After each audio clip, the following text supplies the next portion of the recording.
The views and opinions expressed by tonight's guest and topic of discussion do not necessarily represent the official policy or position of Spaced Out Radio, Spaced Out Weekend, Spaced Out Radio Limited, its hosts, syndicated carriers, or anyone associated with this broadcast.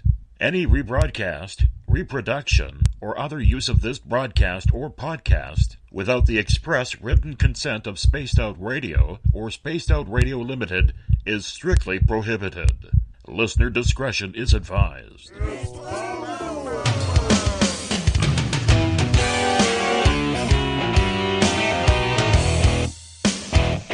Bumblefoot.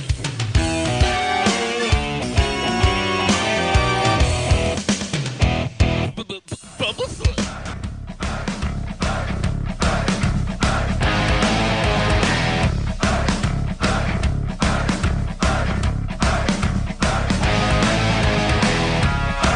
Are you experienced? Stop right there!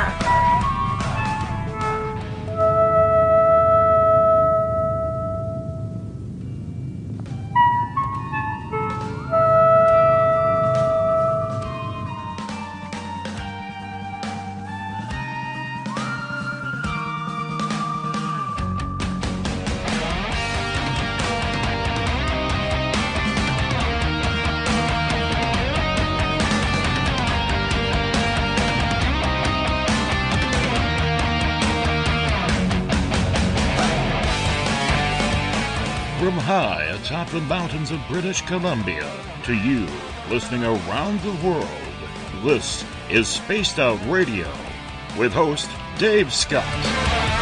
They let us play with all our toys. They let us think that we're big boys. They let us make the louder noise, but we ain't rule the world. They let us think we're Superman. You can follow us on our website, spacedoutradio.com, on iTunes and TuneIn. Follow Dave on Twitter at Spaced Out Radio, on Facebook at Spaced Out Radio Show, or on our YouTube channel, Spaced Out Radio Show. I try to act so cool, but you know I'm just a fool for you. For you. I will stop till I reach the top just to be there with you. Dave, oh Dave, are you playing with Bigfoot and aliens again? Dad, you gotta stop haunting the ghost. It's scaring them. All right, seriously, put down the pointy sticks. Oh, the deeper I fall. Okay! Game on! Game on! Game on!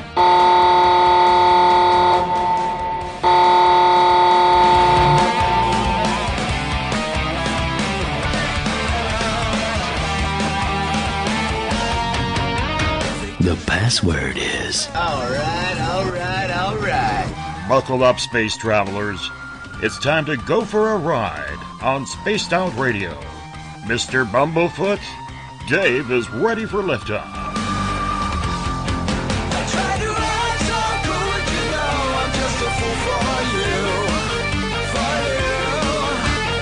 you. Seriously, Dave? Really? Aren't you a little old for a tinfoil hat? Hello, Toby. Bye-bye. Love you. Bye-bye. Please take your seat above all. There will be entrance. Prepare for takeoff.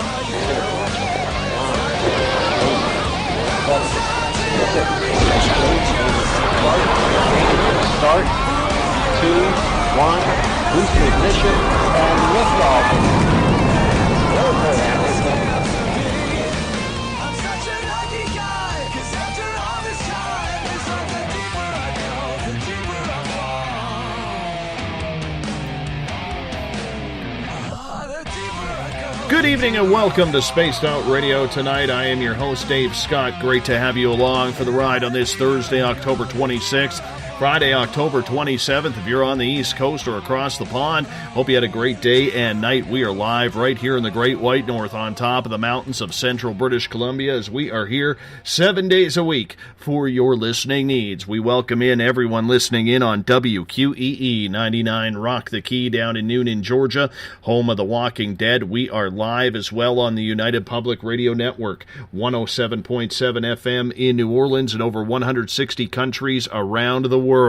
We are also live on KTLK, The Fringe FM, spacedoutradio.com, Spreaker, Renegade Talk Radio out of Las Vegas, the High Plains Talk Radio Network, and if you're listening in on Revolution Radio, remember the Double R Machine is a donation station financed by you, the valued listener. Head on over to freedomslips.com and donate today. Like our music, get your horns up for Mr. Ron Bumblefoot THAL, formerly of Guns N' Roses, currently of Art of Anarchy and Sons of Apollo.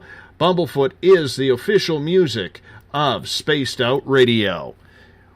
Now, if you want to follow us on social media, you can do so on Twitter at Spaced Out Radio. Use the hashtag Spaced Out Radio if you want to connect live with me during the show. You can give our Facebook page a like, Spaced Out Radio Show. On Instagram, follow me at Dave Scott, SOR. Subscribe to our YouTube channel, Spaced Out Radio Show. Listen to us on iHeartRadio in the United States. Tune us in on TuneIn. We're on TalkStream Live, and you can download and subscribe to our shows on iTunes. Our website is spacedoutradio.com. Now, if you want to take part in this show, you got to do me a favor. You got to sign into one of the chat rooms. You can either go on Revolution Radio, you can go on Spreaker, the UPRN chat room, or on Facebook at the SOR Space Travelers Club.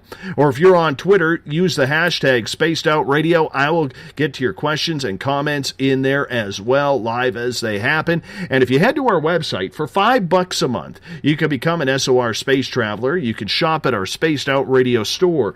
Read the Encounter online. We got brand new news on there right now. From Everett Themer, you can check out my latest blog, and if you've had an experience you can't explain, fill out an SOR Sightlines report.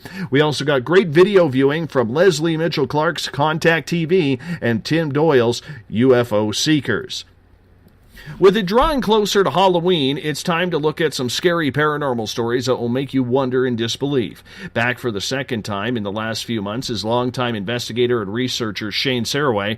Shane has dealt with everything from poltergeists and demons to the pranksters that just hang out and cause a little fun from the other side.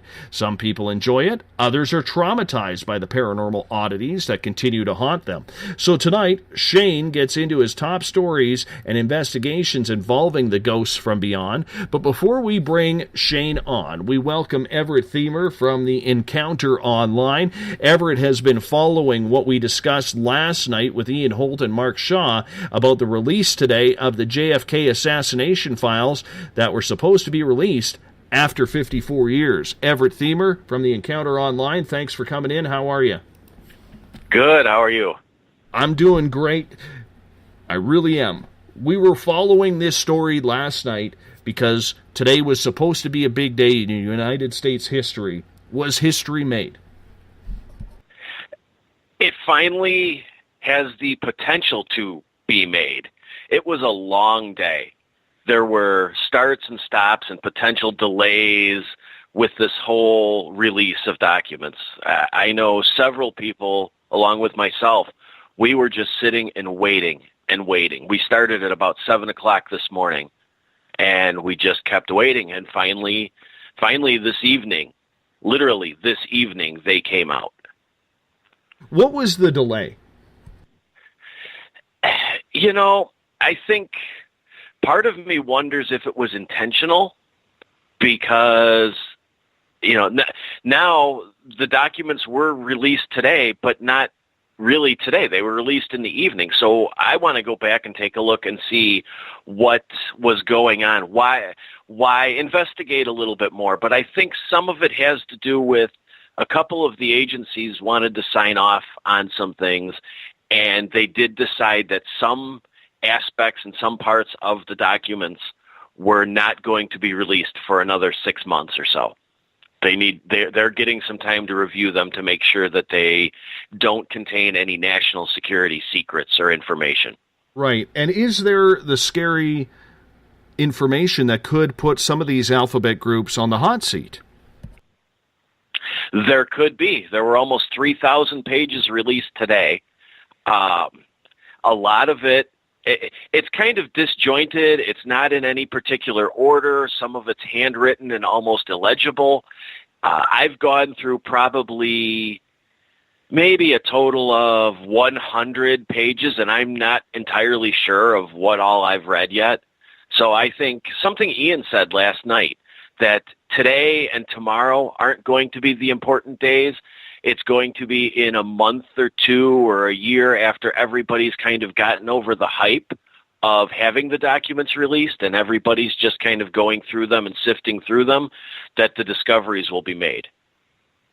So going through the evidence and the files that you have gone through so far, what have you noticed? One thing that piqued my interest is it does appear that the CIA and organized crime were connected in relation to Cuba. It looks like there might be somewhere in there some confirmation to that. So with that, knowing that JFK and the Cuban Missile Crisis was happening at that time, was it something that they were trying to continue on to keep going, or was it something that JFK really wanted to end that crisis? It looks like JFK did not necessarily know about it. The CIA, it appears, knew some information, but they were taking a hands-off approach and not just kind of letting it play out. That's really all I've found about it yet. Like I said, this happened literally about 4 hours ago, and it's tough to wade through some of this stuff. So if people are looking in there, where can they find the files for them to look at them for themselves? If you go to the National Archives, it's nationalarchives.gov, I believe, or .org, and you scroll down, you will find a whole series of today's releases. It will be dated with today's date, and you just scroll down and you literally have to download almost every document individually. It's not a mass document that you can download. Some of them might be 1 or 2 pages. Some of them might be 50 pages. It's just a whole cornucopia of different files. But they are all listed, and you can download them as a PDF. So now what's basically happening is everybody is scrambling to go through as much as they can. Are they difficult files to read? Some of the handwritten ones are almost illegible. In fact, Gail and I had messaged a little bit. I think we happened upon the same file, and you look at it and you zoom in, you zoom out. It's very difficult to read the handwritten stuff, but the typed out or printed material is pretty clear and easy to read. I don't know how many of these files are handwritten because I haven't gone through all of them, but I'm going to assume that that's probably a small percentage. From what I read up on it, President Trump was giving these alphabet groups and agencies approximately 180 days to come to the conclusion as to why their reports should not be released or certain pages may not be released. Do you have any information on that, on how many pages have been withheld so far? I am not positive, but I believe that it might be around, let's say about 250 pages, I believe, that have been withheld. Is there any speculation going on what could be wrong or on those minimal amount of pages that they don't want to come out? There are two complete opposite groups. There are always those people who assume that this is happening because there is something super secret in there. And there's the other group that just thinks, well, these agencies have a right and a need to make sure that something pertinent to today isn't being released. So, yes, of course, there are those people out there speculating and turning this part of it into a conspiracy, but I think they're pretty well balanced by the people who understand the reasoning behind it. What could we speculate right now, Everett, on what is in those pieces? Is it the potential of a second shooter or the conspiracy being confirmed that the CIA and or the mob were involved, or is it right now, because there's so many documents to go through, way too early to say? I think it's way too early to say, because what you've just speculated on could possibly be in the, I believe it's 2,880 pages, give or take, that were released today. So there could be anything in those.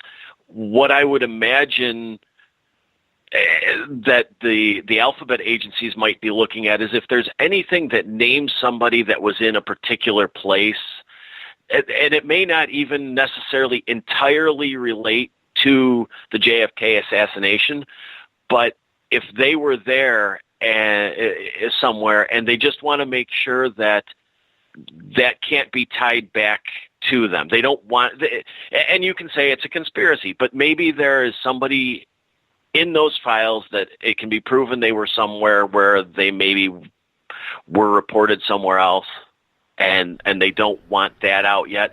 I just don't think that there's really anything super secret in those files. So we can pretty much call this not a day of disappointment, but a day of potential intrigue. That's a good way of putting it. I don't think you can call it disappointing at all. Some of the things that I have read are interesting. I need to go back and check some facts and compare some things. But honestly, in what I've read so far, it looks like there's going to be more than I expected in these files. One final question for you before we let you go and bring in Shane Sirois tonight. President Trump is known as a little bit of a conspiracy theorist. He was very much in favor of releasing all of the files today, yet we know that he held on to 250 and signed the order to do so for right now. Do you think that he will get his way and get those files out, or has he made any comments as to why he held back yet so far? As of right now, I don't think he's made any comments other than what he said originally about giving those agencies time to review their files. Will they come out? I bet they do. There might be a few redactions here and there, and let's be honest, you have to expect that in some respects. But I do think that those files will eventually come out relatively unredacted. Everett, where can people find the latest from you on this? Oh, they can find it at spacedoutradio.com under The Encounter. Awesome. Everett Thiemer from The Encounter Online, thank you for hopping on in for the first few minutes to update us on the JFK files. Really appreciate it. Hey, thanks for having me. All right. Everett Thiemer, Encounter Online. You can find it on Facebook. Give the page a like, or go to our website and make a comment underneath the story. We'd love to have you see what you have to say. Shane Sirois joins us now. We're talking all things paranormal tonight as we are drawing ever closer to All Hallows Eve. Shane, how you doing? I'm doing great. How you doing? I'm doing really well. Have you been following the whole JFK files situation?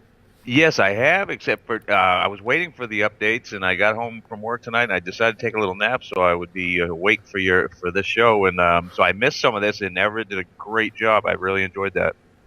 Yeah, we're trying to be right on top of it. We're trying to build our news section here with The Encounter, and Everett's doing a great job, along with Eric Markham and the team that's starting to build, because one of the things that we want to do with it is we want to be able to, be that news source, whether it's conspiratorial, paranormal, or what have you, because there's always some sort of story happening.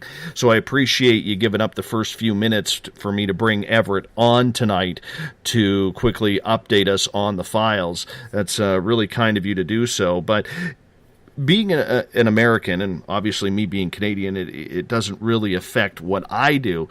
But do you think, as an American citizen, that your country owes it to you to learn the true story about what happened to JFK? Yeah, absolutely. I mean, there's so many holes in that whole thing, and it's just so suspicious. And of course, there's all kinds of different angles that people are taking on it and everything. But I just find I don't buy it that it went down the way they say it went down.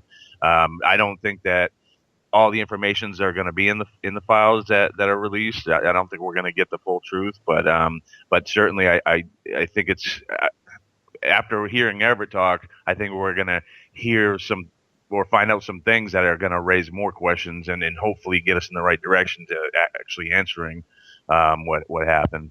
Yeah, we were debating it last night in regards, Shane, to whether or not there would be certain files hidden, not beyond what is being redacted right now, but maybe there's another set of files out there that really tell the true story, because let's face it, the government, even though they can release it, isn't about to embarrass themselves. Oh, exactly. Yeah, exactly. They're not going to, I don't even think they'd put files in a folder, the way that it really went down, just in fear that it would be released eventually. I mean, I think it's all been probably covered up, even in the files themselves, but, it's yet to be seen. We'll see. Absolutely, we shall see. The reason why we brought you on here is you and I got together on this show a couple of months ago, and we were talking about, after the show, about doing a haunted special in regards to you sharing a lot of your research and stories that maybe spooked you over the years, because as we get closer to Halloween, we all like to hear some scary stories. I'm sure you're still interested in a scary story or two, aren't you? Oh yeah, I love this stuff. I love it. I don't get freaked out though. I mean, that's the thing is, and I can honestly say that. And as a researcher, understanding the mechanics of what allows these negative hauntings and stuff like that, you can't have fear. And if you do, and I've seen too many researchers get in trouble because of it. So I absolutely understand that, and I believe that. So there's not even an ounce of me that says, "Oh wait, you frightened me, but now I can't be scared anymore." I am not afraid, and it's because I really believe that the mechanics that I've kind of like uncovered allows me to be solid in my beliefs and not be afraid. So, but yeah, I got some stories though that people will find really interesting. I don't. Some of my big cases, the ones that are real nasty, I always tell the client, I'm not gonna. They'll ask me, we don't want to share it with anybody, so I don't talk about some of them. But I still have plenty of stuff from my own experiences, but then also cases that people have given me permission to talk about. So I got plenty of stuff we can talk about. I think your listeners might enjoy. Shane, is the danger that real out there? And the reason why I ask that is we hear about all these hauntings, we hear about poltergeist activity, demonic activity. However, it doesn't seem to be very frequent unless you're watching television shows. Then it's all over the place. But how real are these situations? They're very real. It's not gonna, when you watch TV and they blow things up and stuff, but there are some cases that are really absolutely mind-blowing, and there's actually, I've dealt with some cases that Hollywood couldn't even dream of. They couldn't, because they're always aiming for that Scooby-Doo effect, and of what they think the audience wants to see and what they think what their understanding of the paranormal is. So they always kind of try to paint that picture on their shows, and that's why I've turned down so many offers. I've been offered a lot of shows, on all the popular ones, and I've turned them down because I just need to be sure that we're gonna show it the way that it truly is, and like I tell the producers that I speak to, I can show you things that you guys couldn't even dream of, but unless they're going to give me some kind of rights to be in control of what gets edited and put out there, I just refuse every time. And I've had quite a few offers, but this stuff is very real. It can shatter lives. It can, it cause illnesses. It can cause death.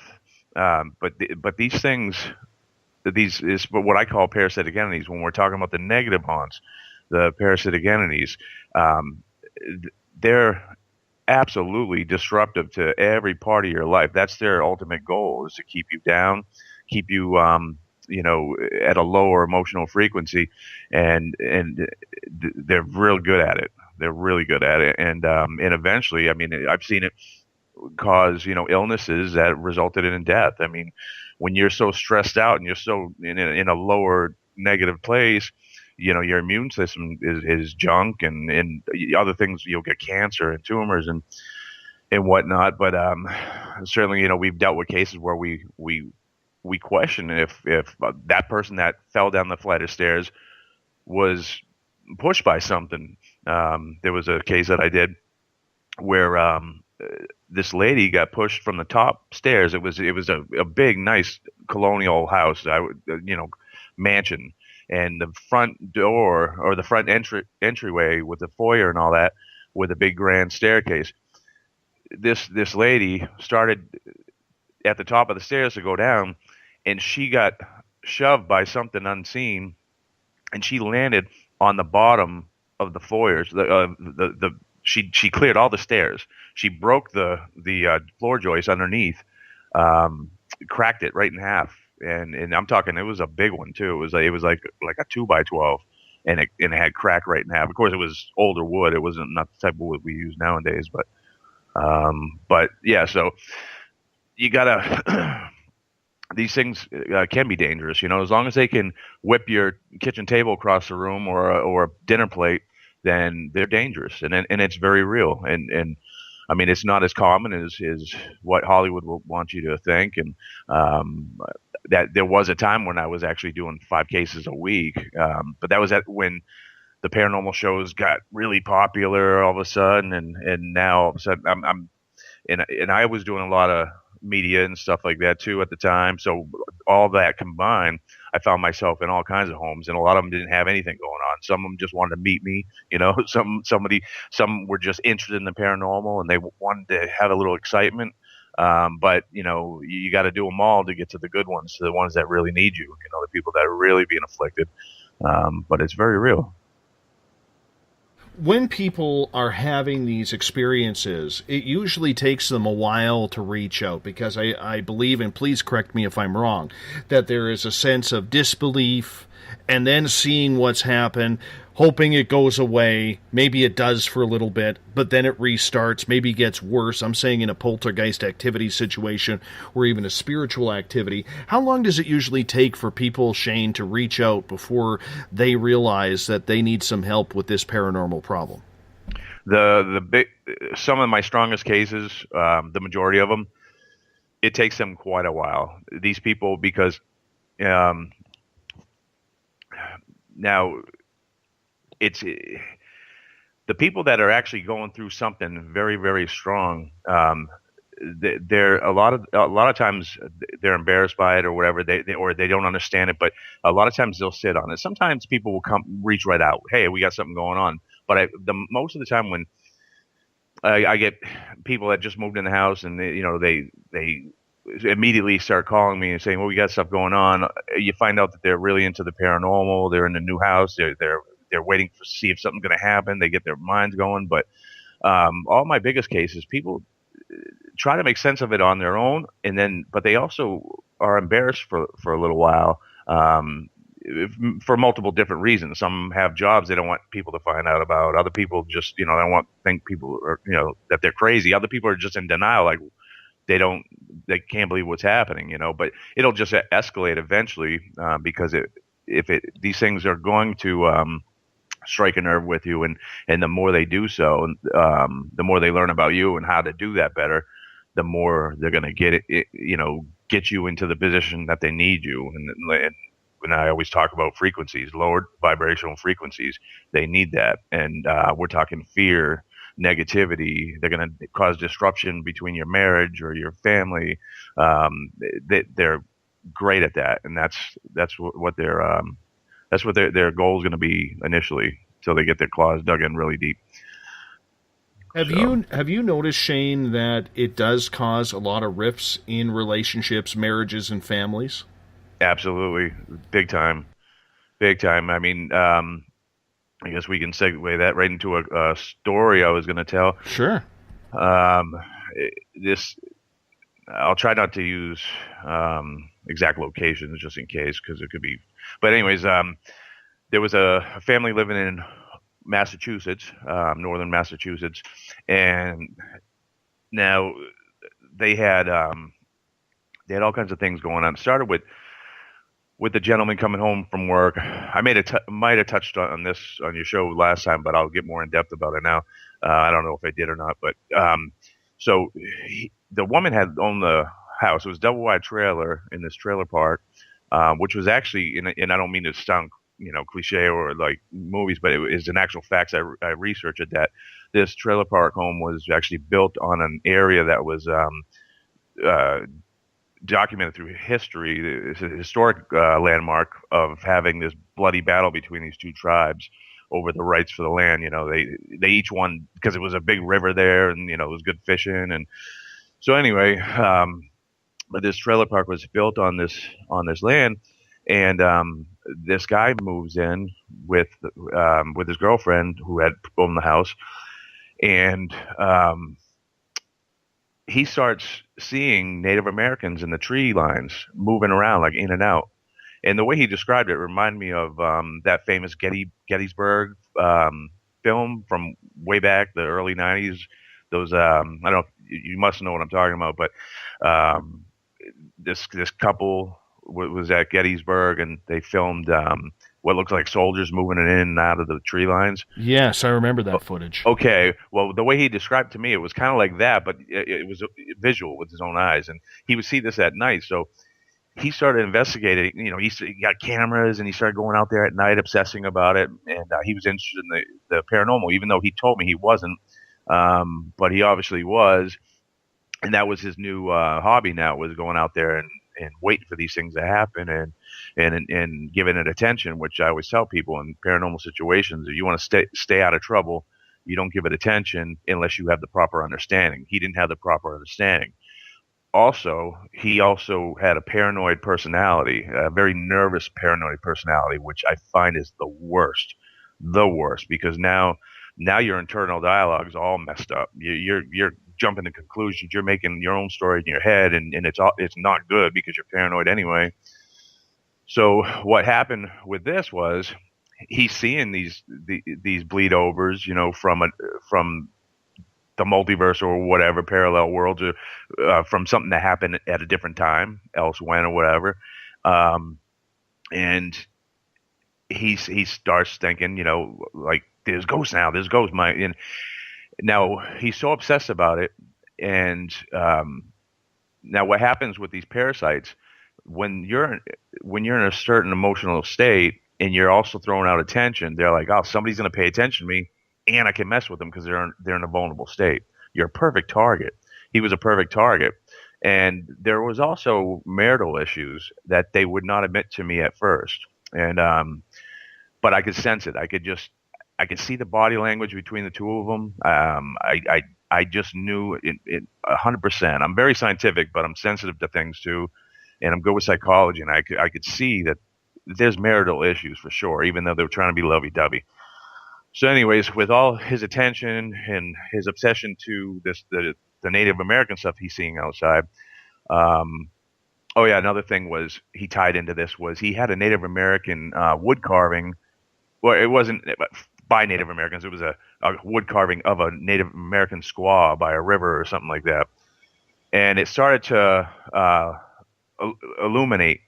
He said one time he was in the bathroom and they both saw it like kind of glow or whatever. So they took it, they put it outside. And they said that they thought that made it angry because all of a sudden now all hell broke loose. Which it had nothing to do with it. It's the effect that event had on them is why things got worse. It wasn't because of the artifact itself. This ghost wasn't mad because they took a Native American carving outside. They made it illuminate to get a spike out of them, and that's what they got. So that's why things escalated, because it got what it needed. It got a spike out of them. They struck a nerve by making that thing light up or whatever. So that was their goal. So anyways, from there on then, that they started having doors slamming.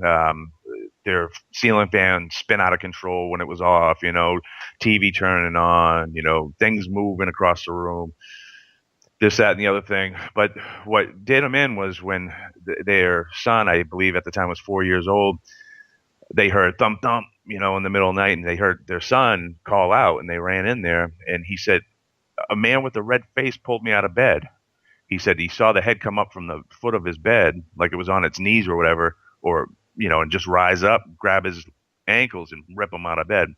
And they said that they could see the finger marks, the hand marks just starting to form like red marks around him, which caused bruising the next day.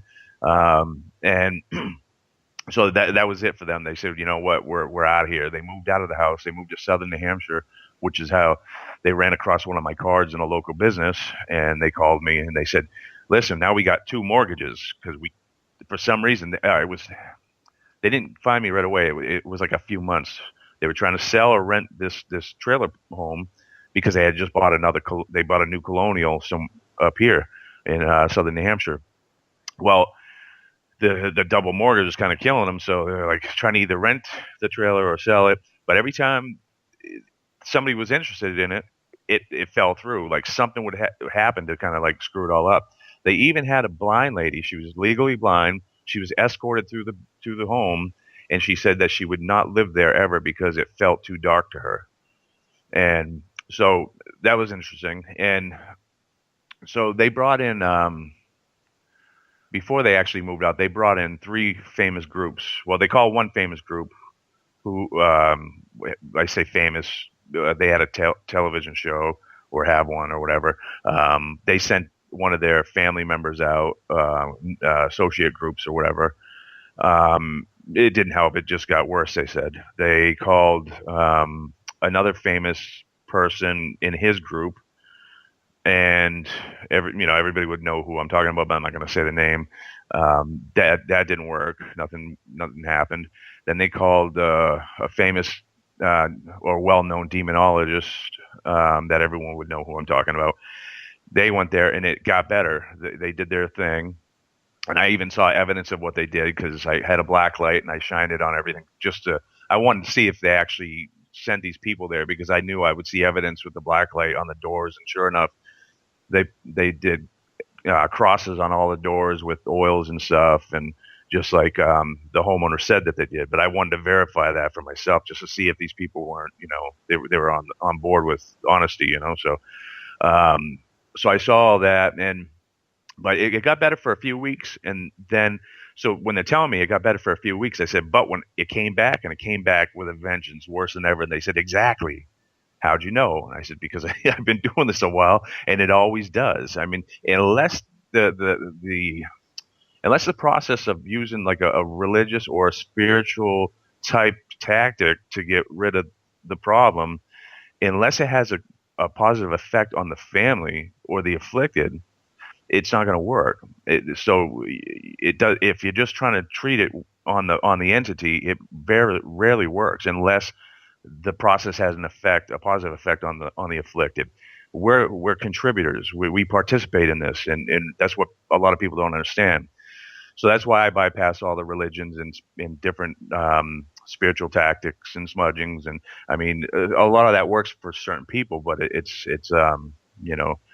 subjective, So I just try to focus on the mechanics of it all. Anyway, so back to the story.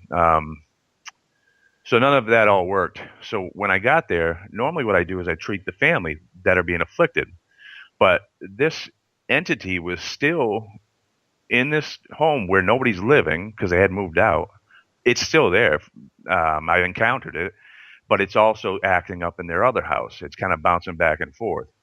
Now, the reason why I find that the parasitic entities can stick around, because they need emotional energy from us, but if they can stick around an empty home, it's pretty rare. They usually will follow everybody out, and but they will follow if there was a traumatic event in that home. They'll stay there. They'll feed off of that emotional, that traumatic event that happened. We could get into, like I said, multiverse and quantum physics to explain that further, but we're in the spooky stories tonight. So anyway, so I had to kind of treat everything at once, and so I had to treat the family, which was going to be hard to do because I knew their major problem was there was a marital issue, a strong one. I could really tell. So let me see what I can do for this other house so they can at least sell it. Maybe they'll take a load off of them in their marriage. So I went to the home and I said, and this is something that's really rare usually when I deal with parasitic cases. I treat the afflicted, it goes away. But this time I'm dealing with a few things. I'm dealing with the fact that nobody lives there, so who can I treat? And the religious tactics were already tried on this home, and it didn't work. So I need to get rid of this entity. And I said, you know what? And I know the Native American energy there was strong, and they weren't. They were basically, what people call residual haunts. I don't like that terminology. I don't think your house can record events. So I know a lot of people support that, but I don't believe that to be the case at all. I think the events that you see, of events that play over and over again, they always happen in areas where there were traumatic events or rivers and streams. And I think we get more into the quantum physics end of things to explain that process, not so much as your sheetrock is a DVR. But no one knows for sure. That's just my thoughts. So anyway, but I do know I am part Native American. I don't know if you knew that, but and shaman. So I always approach myself in a scientific way, and I don't never talk about the other stuff that I do, the healing that I've done my whole life.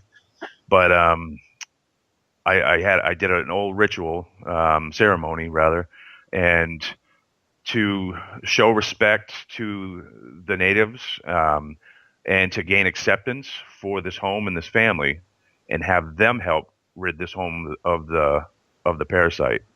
And so I did an acceptance ceremony, and it worked. They did accept the home.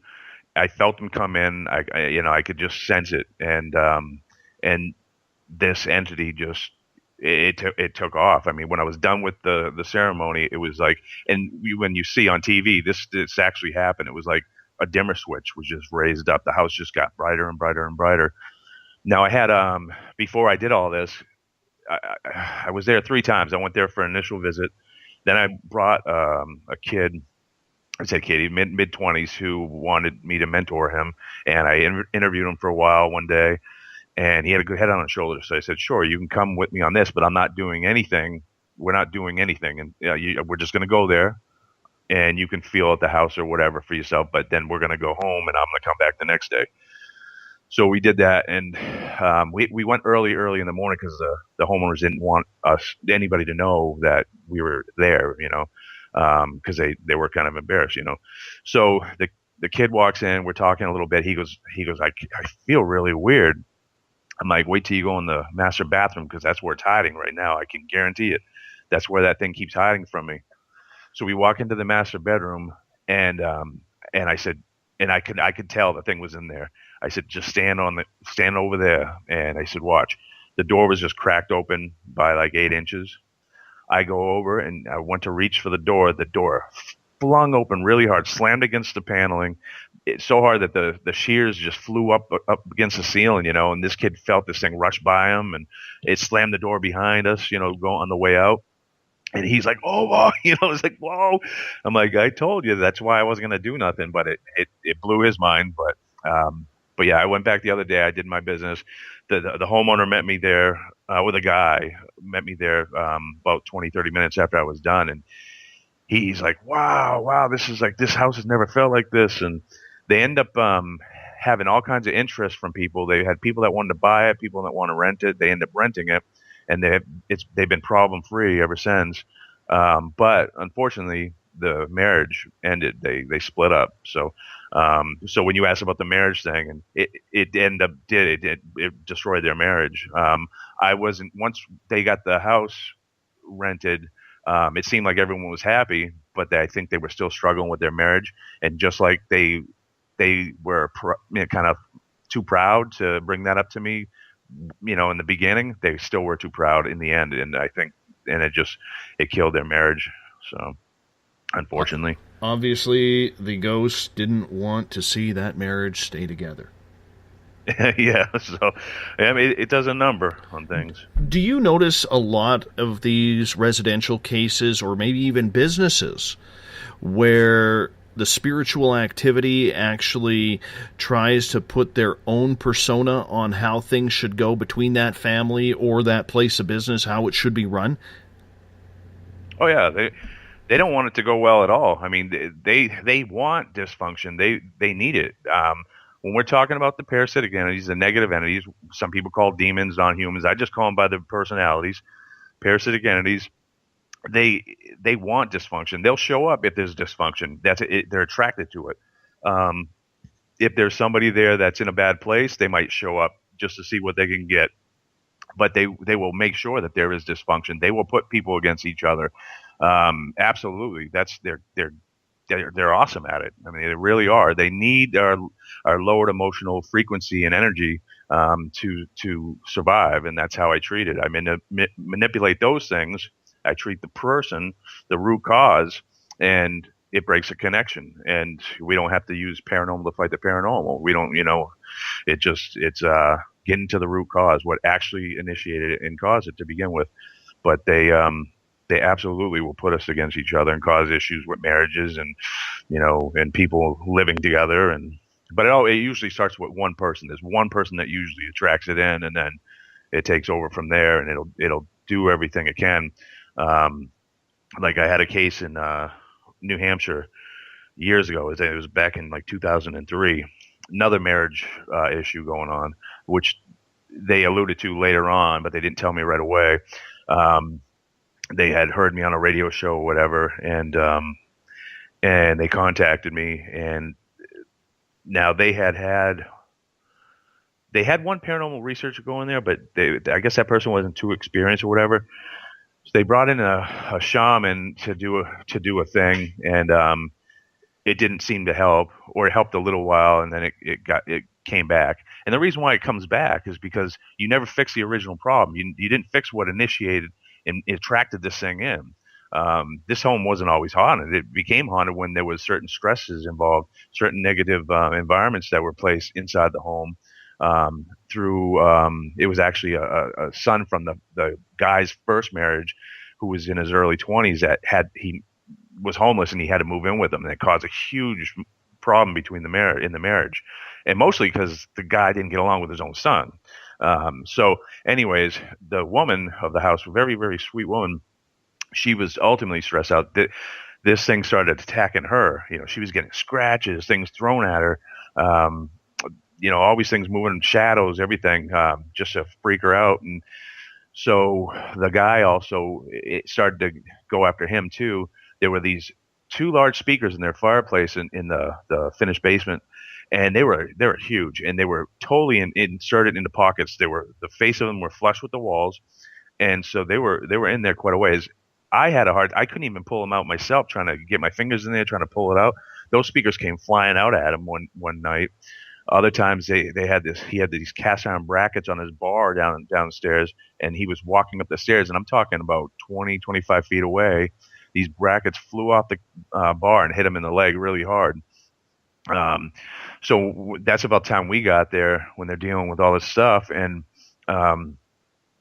so I told them, first, what we need to do is we need to start thinking about it. You guys need to get out at night, hold hands, take walks together, talk about your day, do positive stuff. Don't come home and just wonder what's going to happen next or what this thing's going to do, because you're feeding it attention. When you feed it attention, you feed it energy, and it gets stronger. So, and then it's going to do things that make you afraid. It also needs your fear. And it'll, make you guys negative, and that's what it needs. So you got to start doing more positive stuff to purge the negative and take your attention off of it. Change your emotion, your internal dialogue, change your frequency, break the connection. So the lady really started to, she listened to me, and she was doing that. She was doing that very well.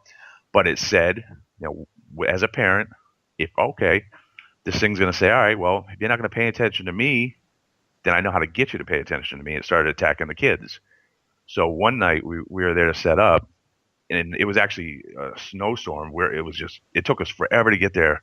And we drove out though, and the kids were going to go out with a babysitter to see a movie, and we're walking by the bathroom door, and the vanity doors flew open. The kid was on a little step stool to brush his teeth, so you could see in the mirror, and the vanity doors flung open so hard that it landed him in the tub, tore down the curtain shower. I mean the shower curtain and all that. He was okay, thank God. But so that's what this thing did. This lady started taking her attention away. They changed their tactics. They said, "Okay, we need you to pay attention to me. We know how to do that, Mom, and we're going to go after your kids." And they did. So the kids started seeing things in their room at night. Objects were moving. Stuffed animals were moving. Closet doors were flying open. So it took us, I think, a total like 4 or 5 visits, and it was just mostly because they did want evidence, because they wanted to show their family members who had stayed in the house, who actually their mother saw. She woke up in the middle of the night and she said she saw 2 young girls floating above her face, and scared the hell out of her, So,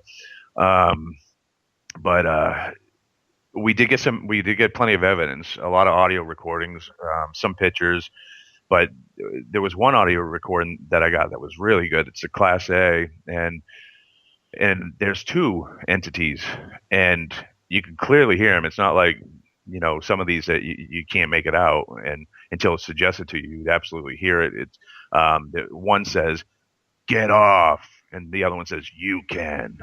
So they were like 2 entities fighting with each other, but we got plenty more too in this house. Oh, there was one where my assistant was asking questions, saying, how'd it go? I don't know. I can't think. But there was the thing was answering it anyways. She was asking questions and it would answer immediately, and it went back and forth for like 4 or 5 different questions and answers, and but we basically at one point, this was cool too. I could tell every time the woman talked, the guy would look over at her and she would cower and she would like not want to speak to us. She didn't want to like talk too much. He didn't want her to talk too much, and it was obvious.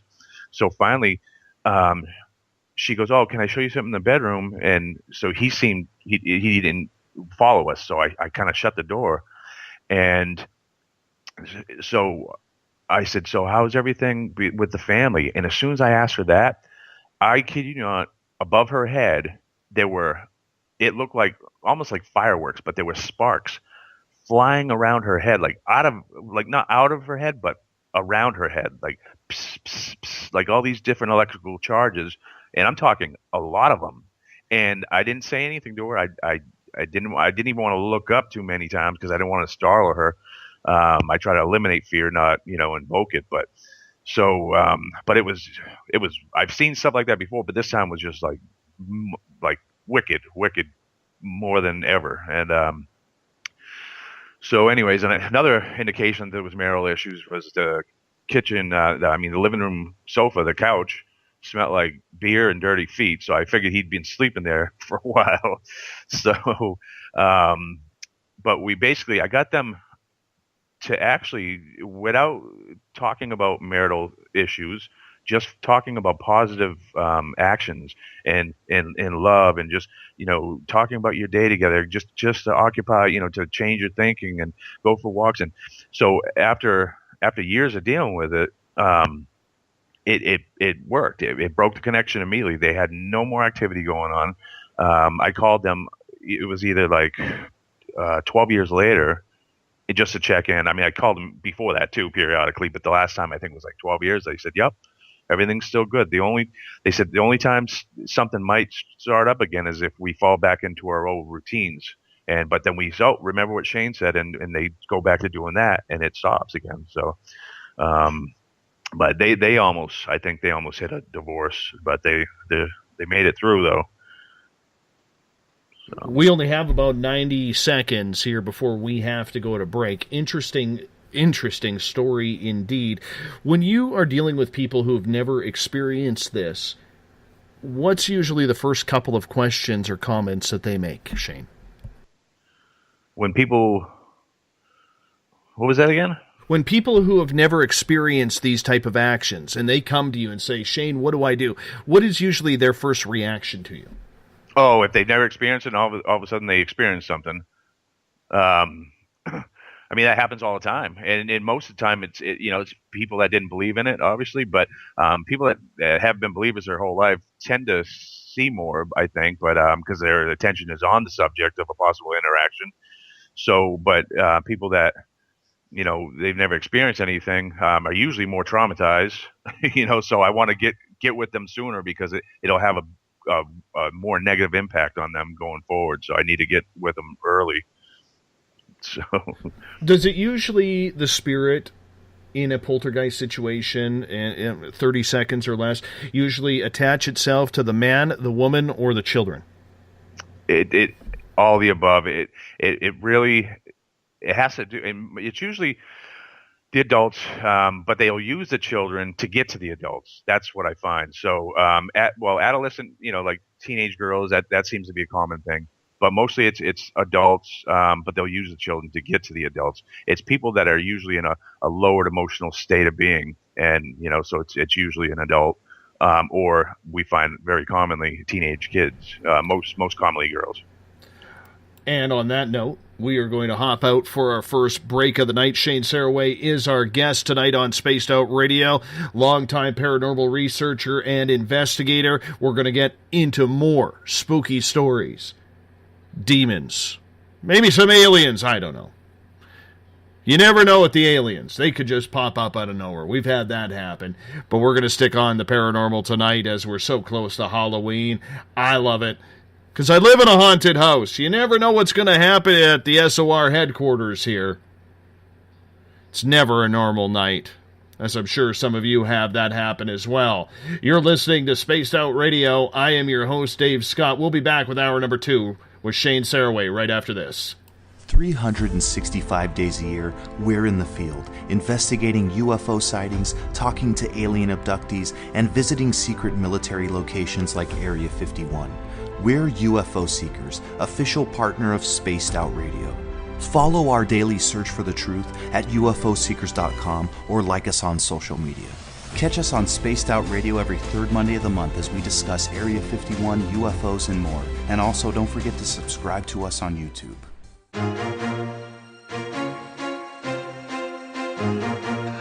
From coast to coast to coast, Blacklight Uncharted is taking on the paranormal across Canada. From ghostly hauntings to the UFOs flying above in conjunction with MUFON Canada, we're closely investigating what's going on in the northern skies and checking out the apparitions that walk among us. Check out our videos right here at spacedoutradio.com. We want to know your thoughts, we want to hear your experiences, and we want you to share your stories. The answers are out there, and we intend to find them. Would you like to become one of our space travelers? All you have to do is click on the Space Travelers icon at spacedoutradio.com. For only $5 a month, you can get access to some great prizes, as well as private monthly shows, newsletters, and a members-only section on our website. Become a space traveler today. It's paranormal news at its finest. Welcome to The Encounter. At spacedoutradio.com, The Encounter online is SOR's trusted news source for everything weird and strange going on around the world. This is news editor Eric Markham. Our team of journalists are scouring the planet for those strange stories that rarely make the mainstream. No fear-mongering or fake news here. Head over to spacedoutradio.com and encounter The Encounter. Want to learn more about aliens, cover-ups, conspiracies, cryptids, and the paranormal? All you have to do is tune in S4 as we take over Spaced Out Radio Night, starting at midnight Pacific, 3 a.m. Eastern, each and every Saturday night, right after Spaced Out Saturdays. Hi there, this is Eric Cooper from Forest Moon Paranormal. Join me, Corey Ruiz, and friends as we discuss the hot topics of the night. It's fun, entertaining, and as dark as the night. Find us at spacedoutradio.com.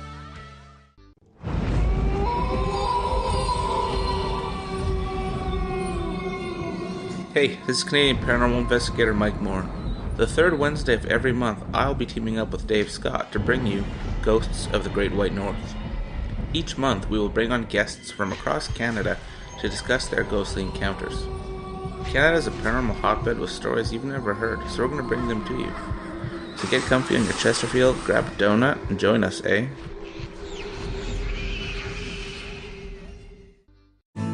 Are you an experiencer? Have you had run-ins with strange creatures you can't explain? ETs, Dogman, Bigfoot, werewolves? They're enough to scare the daylights out of anyone. Hi there, I'm Butch Witkowski from your 4-Cop. And on the last Monday of every month, you can listen to me and the host, Dave Scott, talk about the weird and the strange being reported on Spaced Out Radio.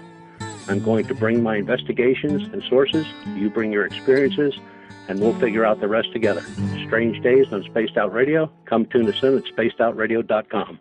Want a place to share your experiences without feeling judged? We have the place for you. If you've experienced sightings or contact with ETs, ghosts, cryptids, or UFOs, and you'd like someone to confidentially look into the matter, just fill out an SOR Sightlines report. Our goal is to help you get the answers you need to the experiences you've had with our professional team of researchers. Your information stays 100% confidential. The SOR Sightlines report. Fill out your experience today only at spacedoutradio.com. Psychic Sundays, spiritual communication, ET contact, Sasquatch in your backyard. We will have it all on Cosmic Passport with me, Elizabeth Anglin. Each Sunday, starting at 9 p.m. Pacific, midnight Eastern, at spacedoutradio.com, I will take you on a journey of enlightenment. The goal is learning from the soul on out. We'd love it if you joined our experience, Cosmic Passport, heard Sundays at spacedoutradio.com. Are you interested in advertising on Spaced Out Radio? Head to our website at spacedoutradio.com and click on our advertising tab.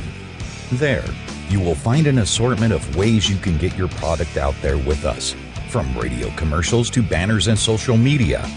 Have a product you like our hosts to endorse? We can do that too. Visit spacedoutradio.com for more details. From British Columbia to Northern California, Pacific North Weird has Cascadia covered. Check out our feature videos at spacedoutradio.com, where I, Vincent Zunza, and my super sleuth partner Alexandra Sullivan track down the weird and strange stories from around the Pacific Northwest, from Bigfoot to Mel's Hole and everything in between. This is what makes life exciting. So why report the normal when we can report the Pacific North Weird right here at spacedoutradio.com. Don't have time to listen to Spaced Out Radio live? Wherever you are, the car, the office, the shower, or even if you're traveling, we're right here for you. Each Spaced Out Radio show can be found on iTunes, TuneIn, and on our YouTube channel, Spaced Out Radio Show. It's the perfect way for you to catch up on our shows. For more information, just head over to our website, spacedoutradio.com, and tune in to us today.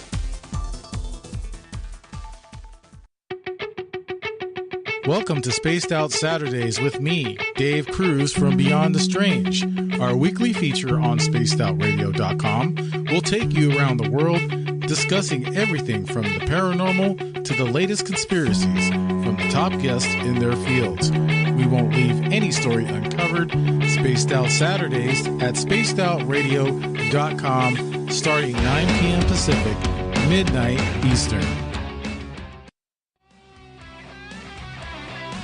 The views and opinions expressed by tonight's guest and topic of discussion do not necessarily represent the official policy or position of Spaced Out Radio, Spaced Out Weekend, Spaced Out Radio Limited, its hosts, syndicated carriers, or anyone associated with this broadcast. Would you like to connect with us? Head to spacedoutradio.com for all your latest show info. And hit us up on Twitter using the hashtag SpacedOutRadio. Now, back to Dave Scott and SOR. Welcome back to the second hour of Spaced Out Radio. Tonight, I am your host, Dave Scott. Great to have you with us. Tomorrow night, it's the final Friday of the month, which means we're going to have the team get together, bring the gang in for the SOR Paranormal Roundtable. We'll get into the month that was in the paranormal.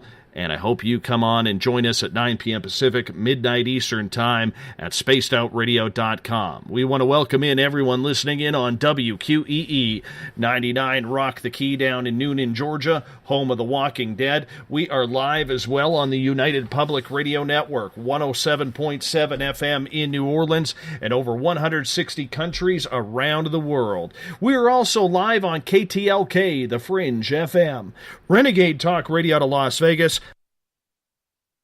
And if you're listening in on Revolution Radio, remember the Double R Machine is a donation station financed by you, the valued listener. Head on over to freedomslips.com and donate today. Bill Cardwell has set the password for tonight in the SOR Space Travelers Club. Pulchritudinous. Pulchritudinous is your password. Make sure you use it wisely, Space Travelers, as Bill sets a password each and every night right here on the mighty SOR. Now, if you want to follow us on social media, we're all over the place. We're on Twitter, at Spaced Out Radio. Use the hashtag Spaced Out Radio if you want to connect live with me during the show as well. Give our Facebook page a like, Spaced Out Radio Show. You can also join us for live chat in the SOR Space Travelers group on Facebook. We're on Instagram, Dave Scott, SOR. You can listen to us on iHeartRadio in the United States, TalkStream Live. Tune us in on TuneIn, download and subscribe to our shows on iTunes. Our website is spacedoutradio.com, where we have a plethora of features for you, including joining the SOR Space Travelers Club for $5 a month. You can rock out to some Bumblefoot. You can shop at our Spaced Out Radio store, watch videos from UFO seekers and Contact TV, or keep up to date on the paranormal news or whatever's happening on the Encounter online. Everything at spacedoutradio.com.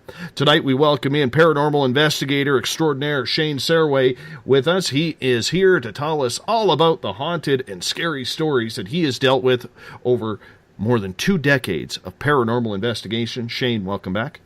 Hey, thanks for having me. I've got a couple questions from our audience before we get back into story time here. Spear is asking in the Spreaker chat room, so are all of your cases attached to marital issues, or is that just most common? No, I just brought that up because you asked about marital issues. If it has an effect on, I think it was something about marriage, anyways. But I chose those stories to kind of like discuss that. But oh no, it has to do with people that are in, lowered emotional states of being are usually the ones that are being afflicted by these negative parasitic entities. That's what initiates them. That's what attracts them to us. And they're going to get us lower. They're going to keep us down and feed off of that. So it could be any number of circumstances. I got a cancer story. I got all kinds of stuff we can talk about. But there's drug addictions. I have to to do this work properly. You have to know so much to do it the right way. And if people say they can go in your home and help you, they need to know how to do more than just read a prayer or burn sage. You have to know so much more than that, because you have to identify what initiates the haunt. These parasitic entities are drawn to lowered vibrational frequencies, and these people are lowered in their emotional state of being for a reason. So we need to identify what that is. That's the root cause. We need to treat that issue to break the connection, and that's almost always the cause. Barely ever have I gone into a home that's loving and warm and everything's going wonderfully and they're being attacked. That barely ever happens. I mean, it never happens. So it's a multiple different reasons, not just marital, but I just chose those cases based on something that was brought up. But we got more to talk about, though, so I got more examples. Before Ron's question is asked, I want to just make mention, you said you have dealt with people who have had health issues like cancer. How does health issues like something as severe as cancer relate to the paranormal? Well, I don't know if I told the story, but it's one that definitely should be told if I didn't tell it on your show last time. And if I did, to the regular listeners, I apologize, but I think it's worth saying again.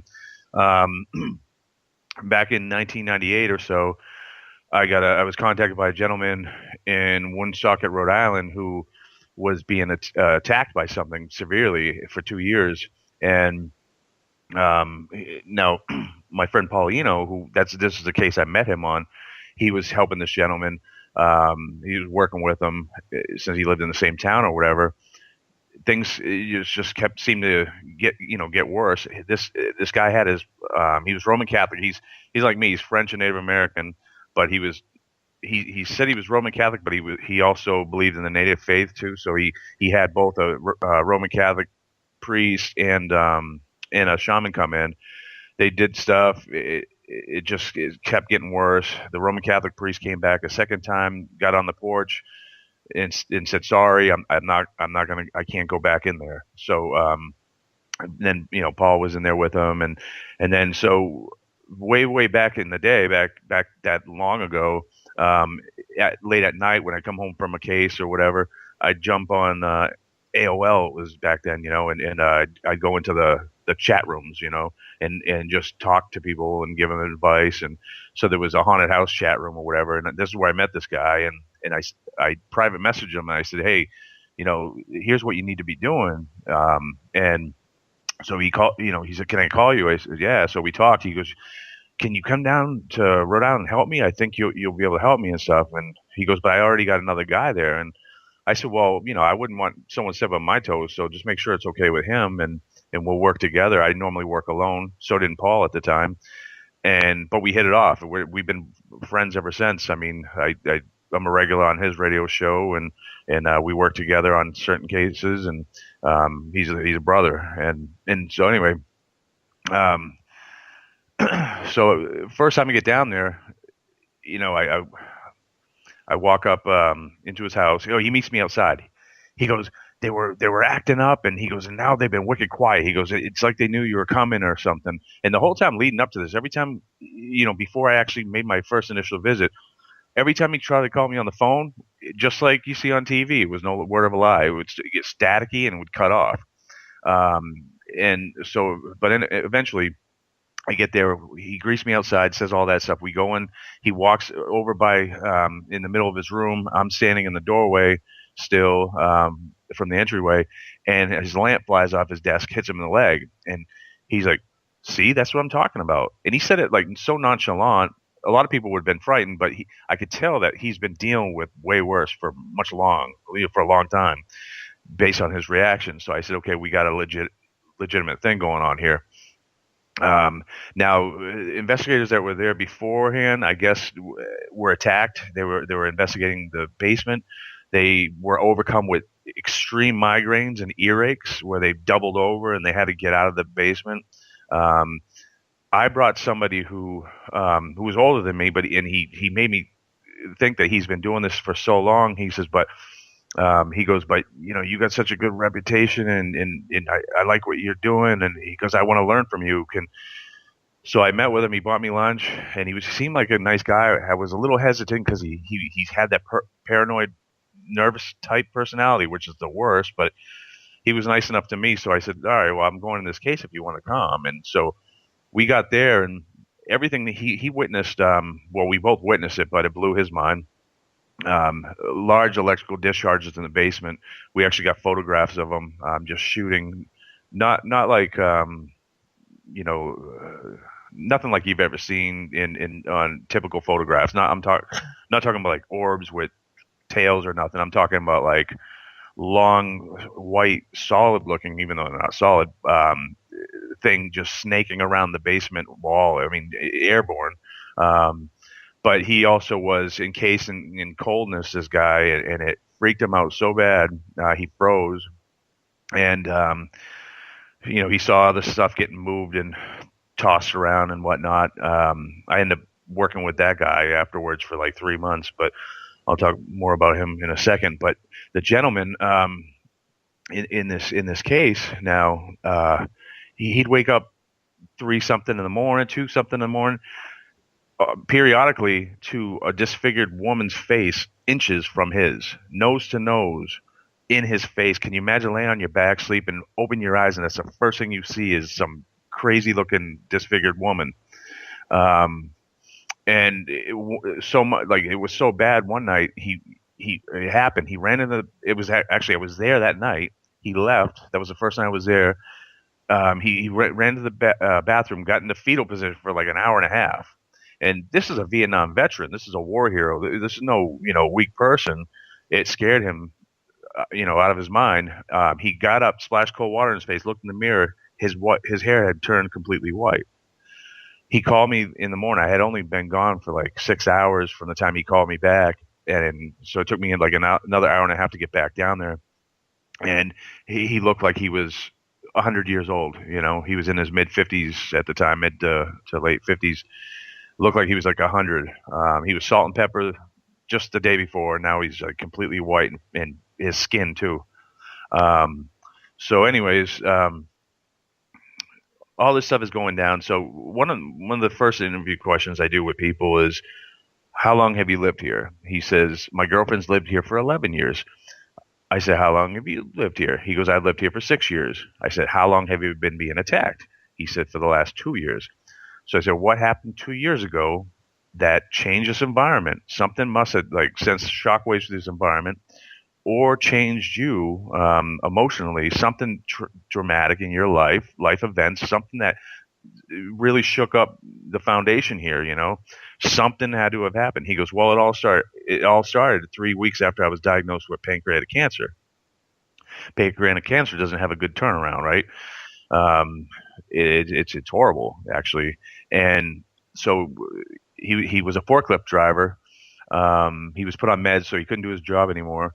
So he was just sitting at home, not able to work. Plus, who would want to work under those circumstances? But sitting at home, also a recovering alcoholic. But I think he had been sober for a few years or whatever.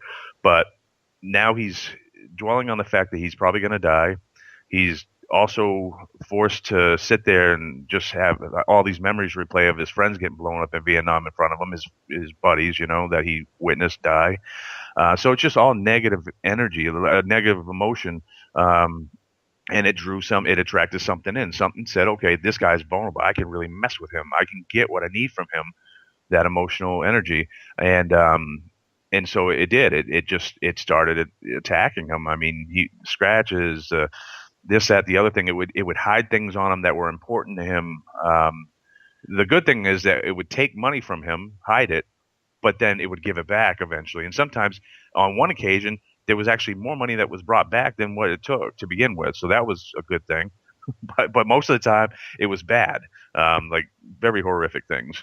So the treatment for him was, okay, here's what I think is going on, because it didn't start until you were home in a negative place, So let's go back. Let's change your thinking. We got to change your thinking to change the frequency, to break the connection. So I said, go for walks, volunteer at a soup kitchen, do something that makes you feel good about yourself, anything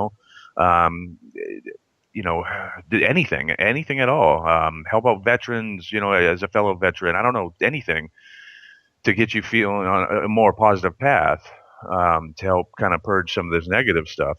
And so he did just that. There was an old stone church, very, very old, oldest in Rhode Island, and for some reason it was scheduled to be torn down for some reason. And so he led a fight to save that stone church. He was on TV, on the nightly news. He was on the front page of the paper. He also volunteered at a soup kitchen that happened to be in the basement of this stone church. So he had, he had drive, he had purpose. And so not only did this entity disappear immediately, his cancer went into remission, and actually on x-ray there's no evidence that he ever had cancer to begin with. It just disappeared. Unbelievable. And that's an absolute true story. He's still alive today. We did I don't know about right now, but in 2015, this was back in 98, 2015, we did a radio show, and let's see, and somebody involved with the show, Paulino, had just seen that guy's brother and said that he's still alive. He's in a nursing home. He's in his 70s now, and he's still cancer free, but he's in a nursing home, but he's alive. So, but that's an absolute true story. So, I mean, it can't be no coincidence there. I mean, so I think sometimes things are. I really do believe that these things, they can draw our energy down so much that it affects our immune system. Just like I mean, unhealthy wiring in your home can do the same thing, but I think these entities can bring us down so much that it can hurt us, our immune system too, where things can start to mutate and we develop these things. So it's no secret being happy in life is so important, right, for our health. Oh, for sure. Because it's like I remember in the old days of Art Bell on the air, and I was coming home from the radio station one night, and they were talking about shadow people. And, of course, I'm, loving Art Bell. I mean, how could you not? And 3 weeks after that, I'm coming home from the night shift at the radio station again, and I was living in a basement suite, which was close to my ex-wife, so I could be close to my kids, and the entrance to my part of the home was at the back of the house. And I realized as I open up the fence in order to walk behind the house that my sensor light was on. And I came around the corner wide because we had wild animals there. I mean, the odd time there would be bears or raccoons or whatever it could be. So I took the corner wide to see what was maybe putting that light on. And standing in front of my door was a shadow man.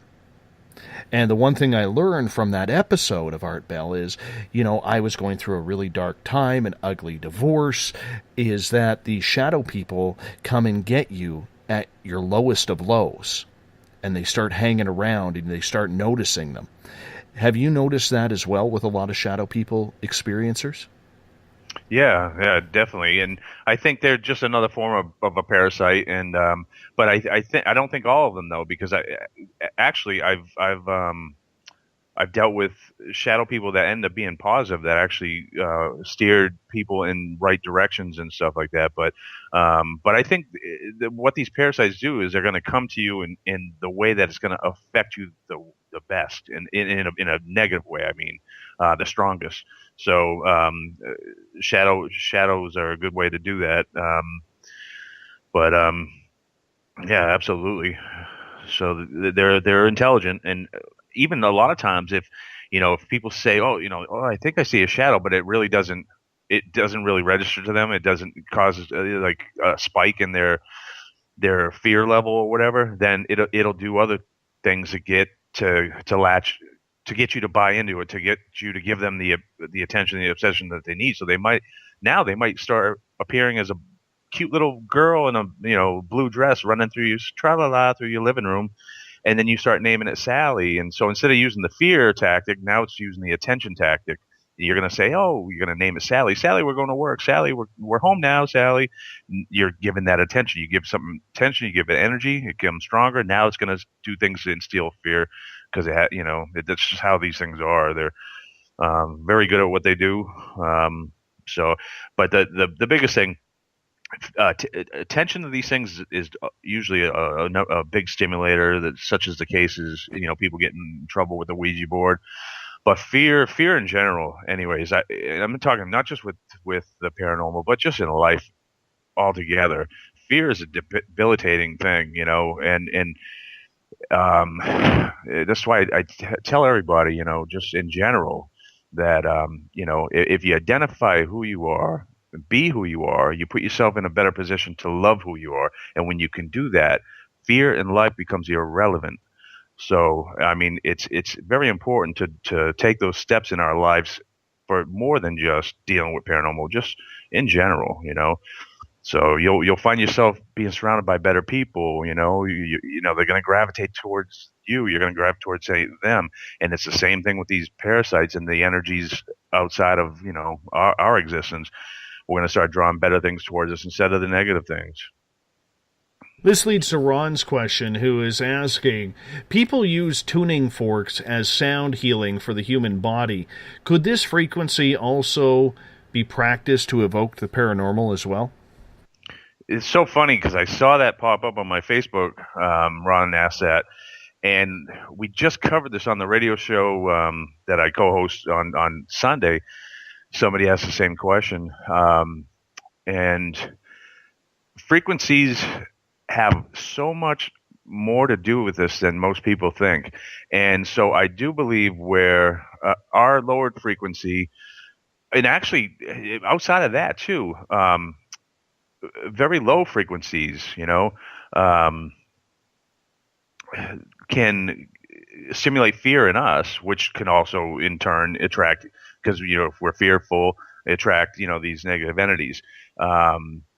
These low sound waves, infrasound, can also not only instill fear, it can cause objects to move that will on its own, just because it's a wave that's actually moving out into air and it's moving objects, but we can't hear it, so we think, oh, it's a ghost. So but it also has an effect on us, on our brains, and they actually make machines that you can buy, like fear machines. I don't know the official word for them, that they use, and they'll put them in like haunted attractions where people are waiting in line to actually go through the thing, to get them already in a freaked out emotional state just from these infrasounds. And so I don't know if you guys ever heard of that, but it's a real thing. It has an actual effect on people. So, but I think on the opposite end, tuning forks, bells, it's a higher frequency, and where the lower frequency seem to attract or put us in tune with the negative entities, when we're in a lower vibrational frequency, it seems to put us in tune like a two-way radio with these negative entities. A higher frequency just might deter them. That's why they say the church bells, they use church bells and bells at weddings and things like that, because it's supposed to keep away evil spirits. And a lot of people don't know that, but that was the purpose behind all that. Tuning forks, all that stuff. So I do believe that. I mean, we don't have a full understanding of it, but I based on everything that I've seen and experienced and witnessed and experimented with over very, very many cases, I absolutely believe that it has to have an effect. Frequency seems to have everything to do with the interaction between us and the other. There's so much popularity over the last couple of years with demons. Yet for the majority of paranormal investigators whom I have had on this show and talked to privately, they will say they rarely, if ever, have run into demons in their career as a paranormal investigator. How many have you run into? Well, I don't call them demons, because demons are a term that comes from religious religions, I should say.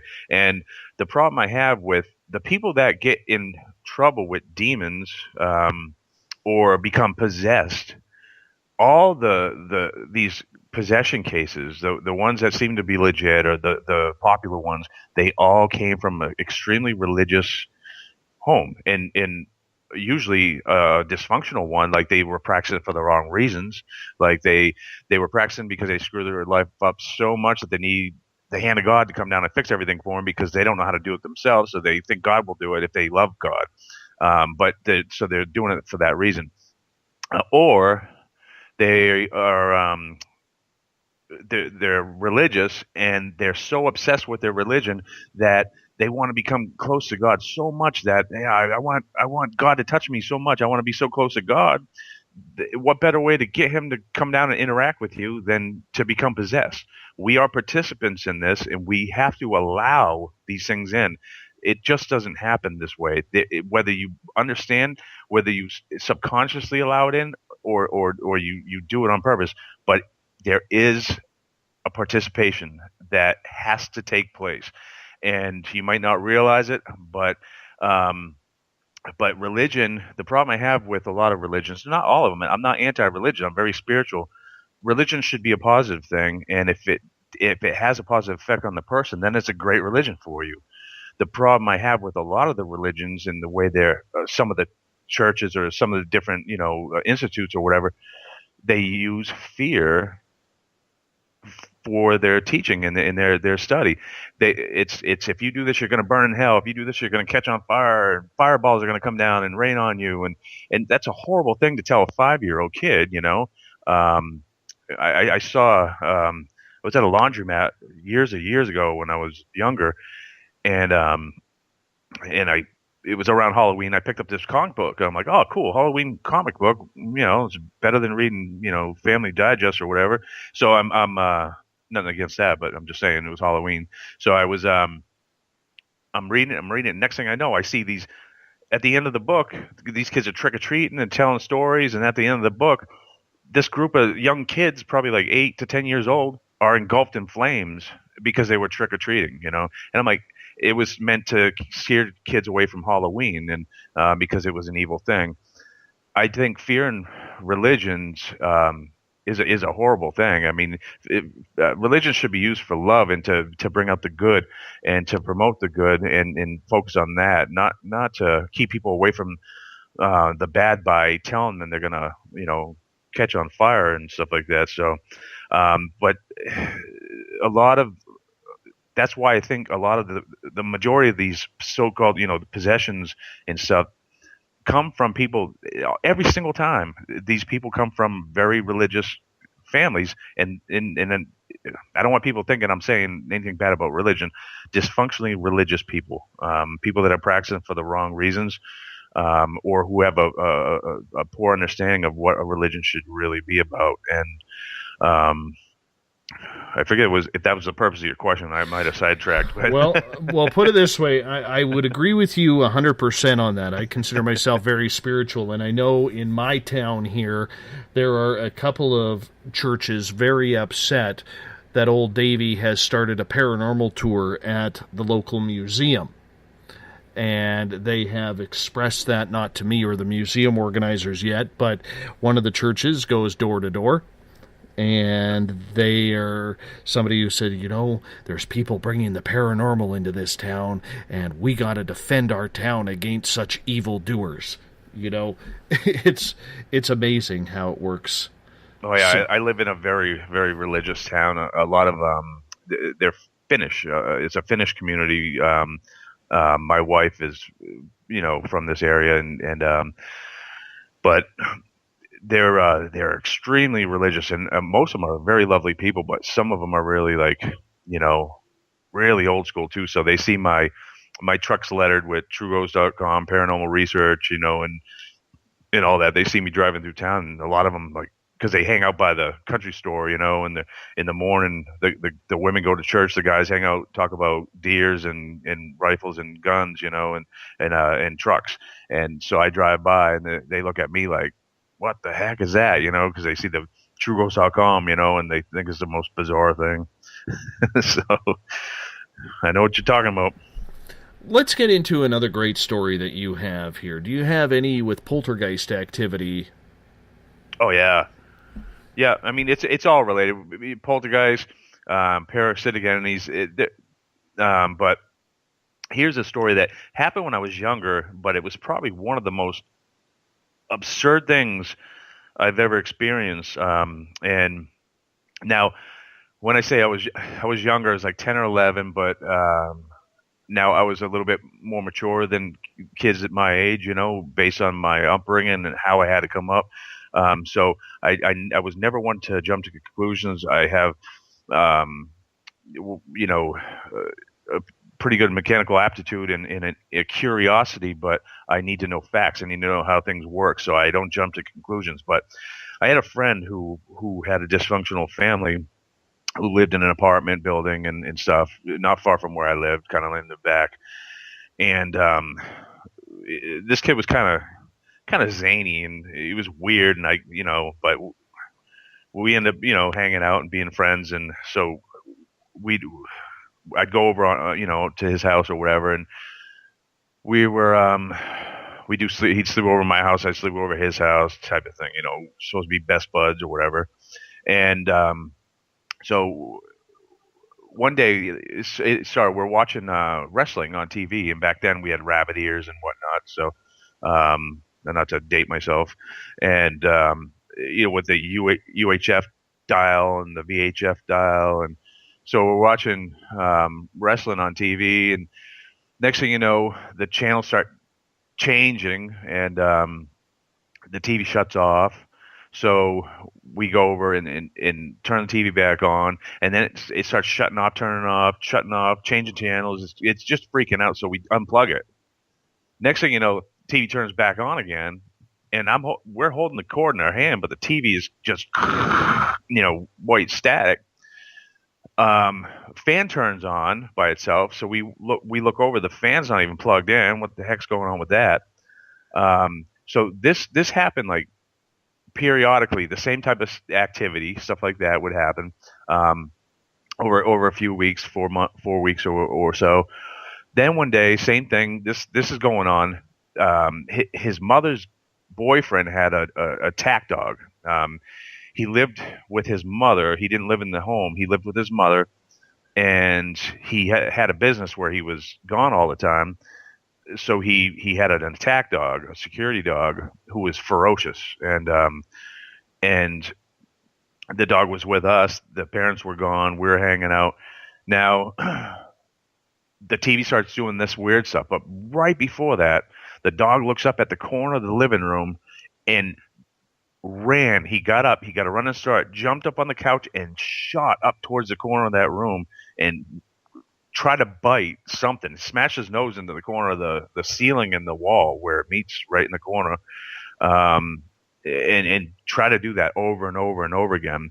Something was there that he didn't like, and then the TV started freaking out.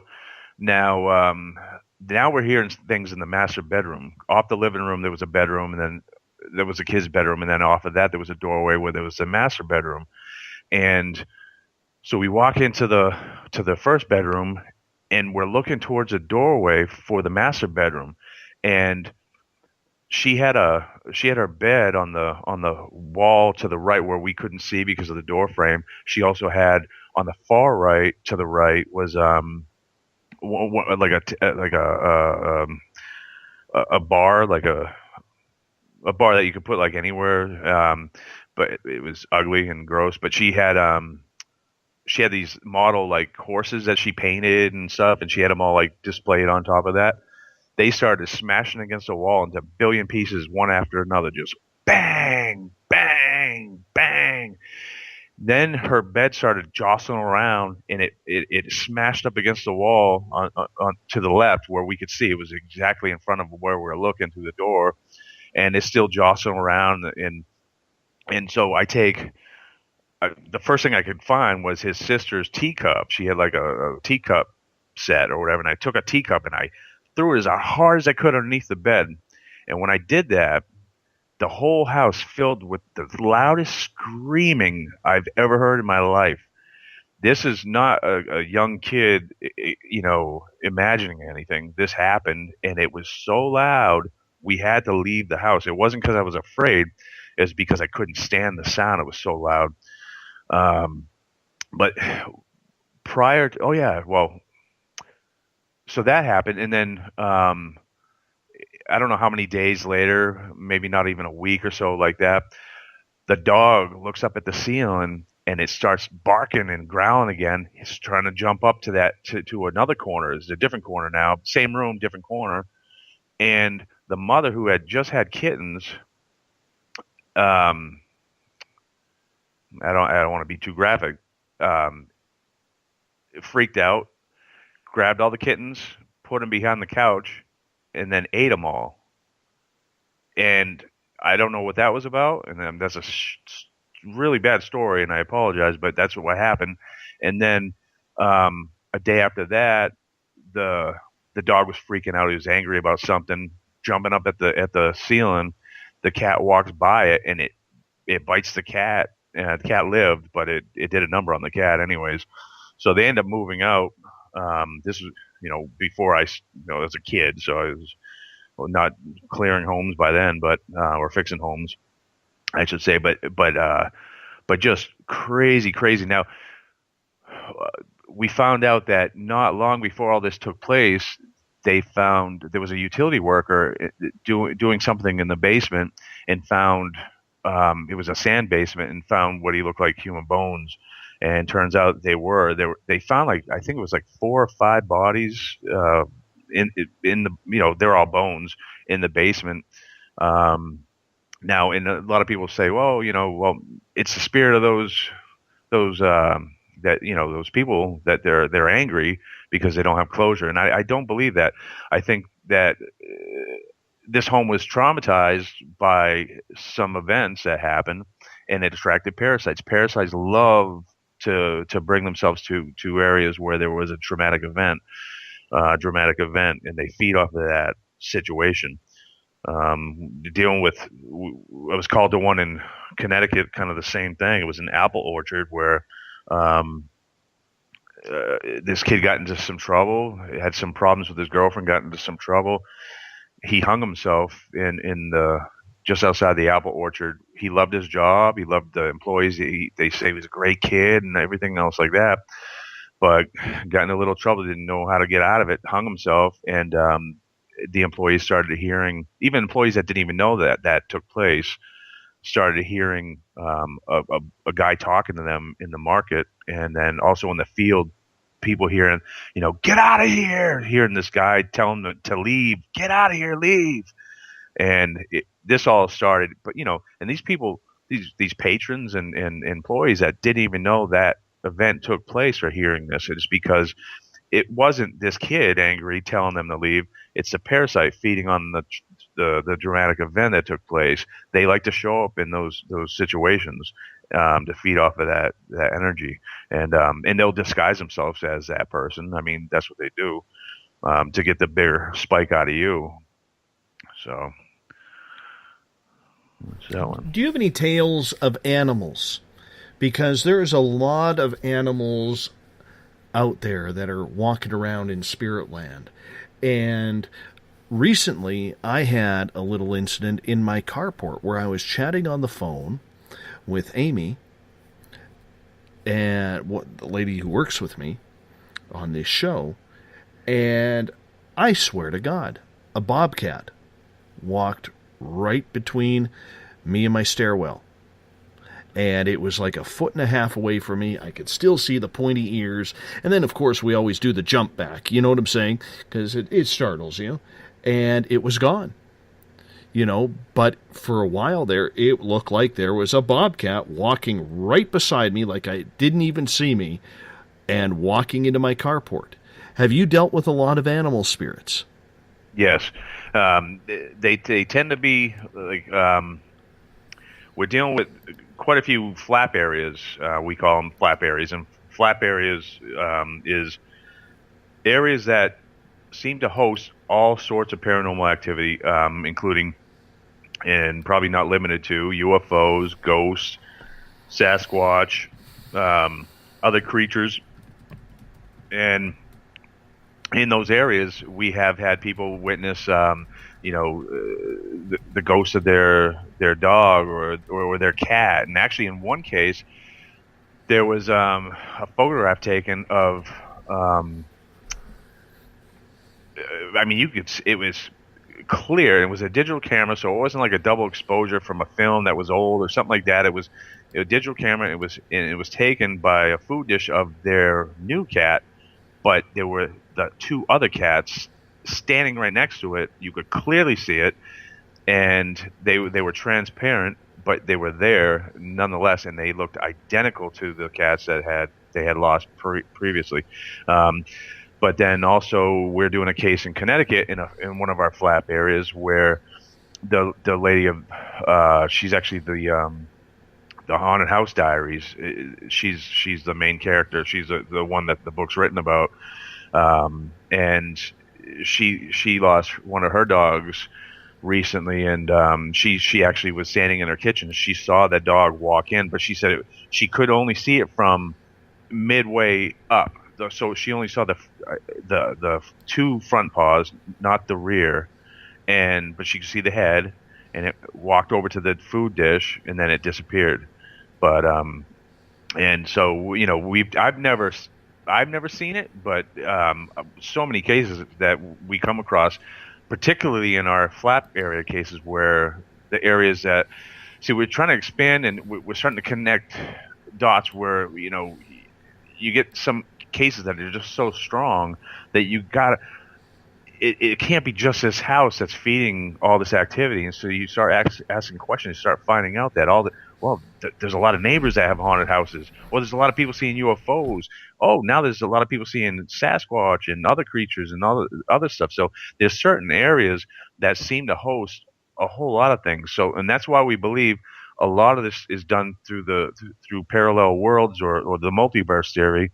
That's how they come and go, as opposed to previous beliefs, because it makes better sense when you start looking into that direction.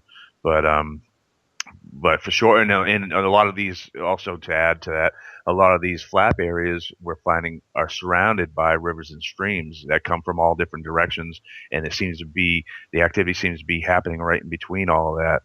These rivers and streams seem to be the strongest ones that we come across.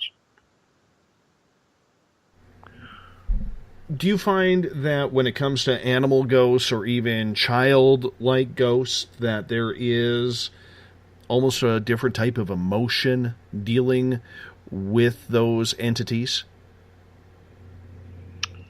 No, I think, I think with the animal ghosts, because I haven't experienced one myself so far, I'm gonna have to say I would lean to the fact that they're more of a bleed over from a parallel, from a I think we're connected through emotion, through time, and we're connected through like love being a strong one, but I think so a lot of things that, like these dramatic events that allow us to view segments that happen at a different time, I think love might allow us to connect with something that we love from a different place in time, allowing us to see these things.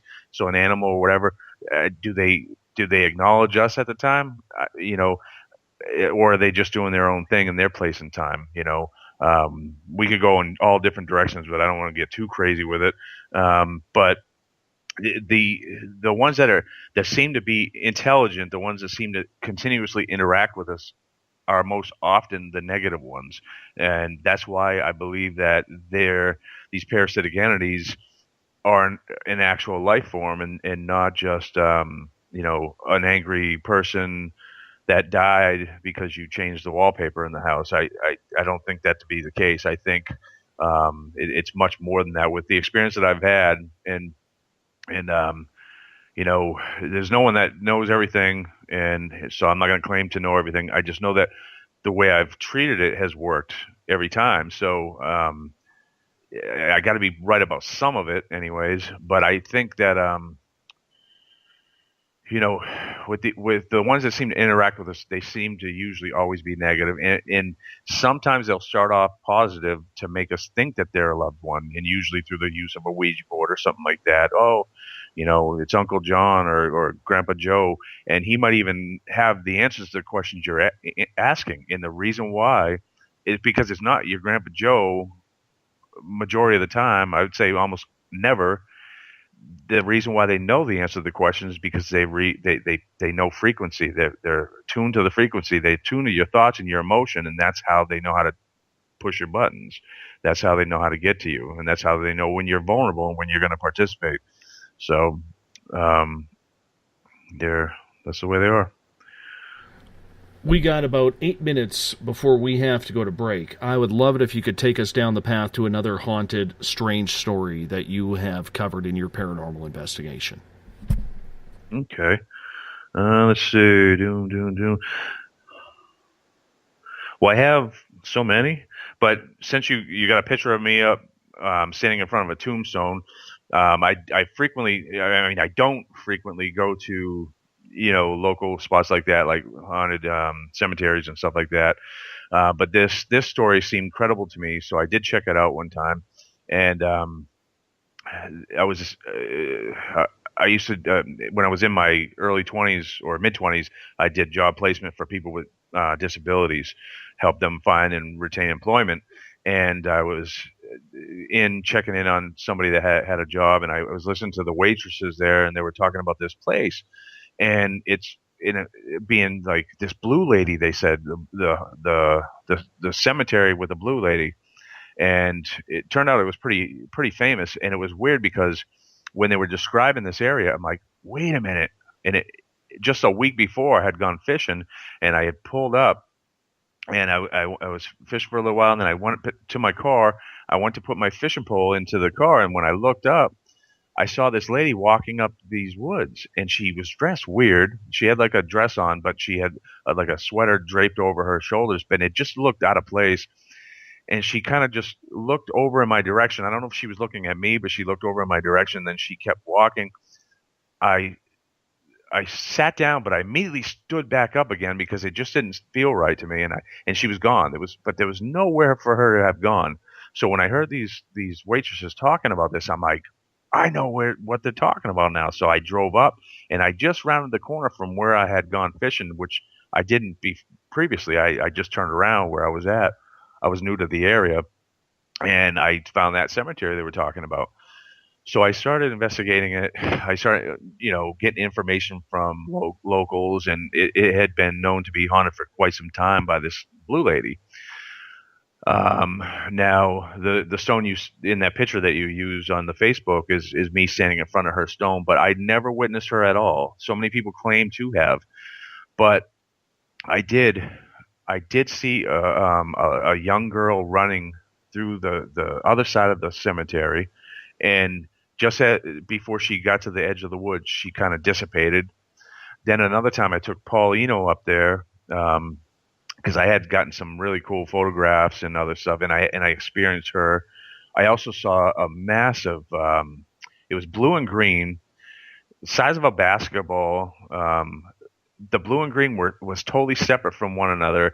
Kind of think of like the Zen sign, but it wasn't perfectly like that. It was just separated like from one and from the other, and it was blue and green, and the energy was just swirling about. And then I told everybody, turn around, because there was a bunch of people that knew I was going up there, so all these paranormal enthusiasts would go up there to meet me or whatever. And I said, turn around now. And only a couple of them caught the thing tail off, but they did get to see the tail end of it. But one time I took Paulino up there, and he had gone down to the left corner because he felt drawn there. Paul's kind of sensitive to stuff too, and we heard somebody choking. Like this is in the dead of winter. It's like 20 below zero or 10 below zero. It's really cold. 1 inch of snow, full moon, so we could see everything because of the snow on the ground. But the snow was really crunchy as well. But we heard somebody coughing in the woods where there's no homes or anything. And so he walked down that direction. I said, I'll let you feel that out. I'm going to go over here. I've spent enough time out over here. So, and we're like 200 yards away from each other. I start walking back after a while thinking that, and I see him. He's standing right there. I'm getting closer and closer. I get within maybe 8 feet from him. I trip on a root from a tree. I look down to catch my footing. I look back up, and that he was gone. And then I hear crunch, crunch, crunch from like probably 70, 80 yards away.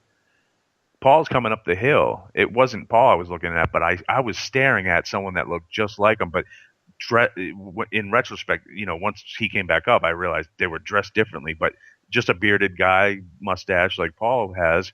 But I clearly saw somebody pacing back and forth like they were looking for somebody.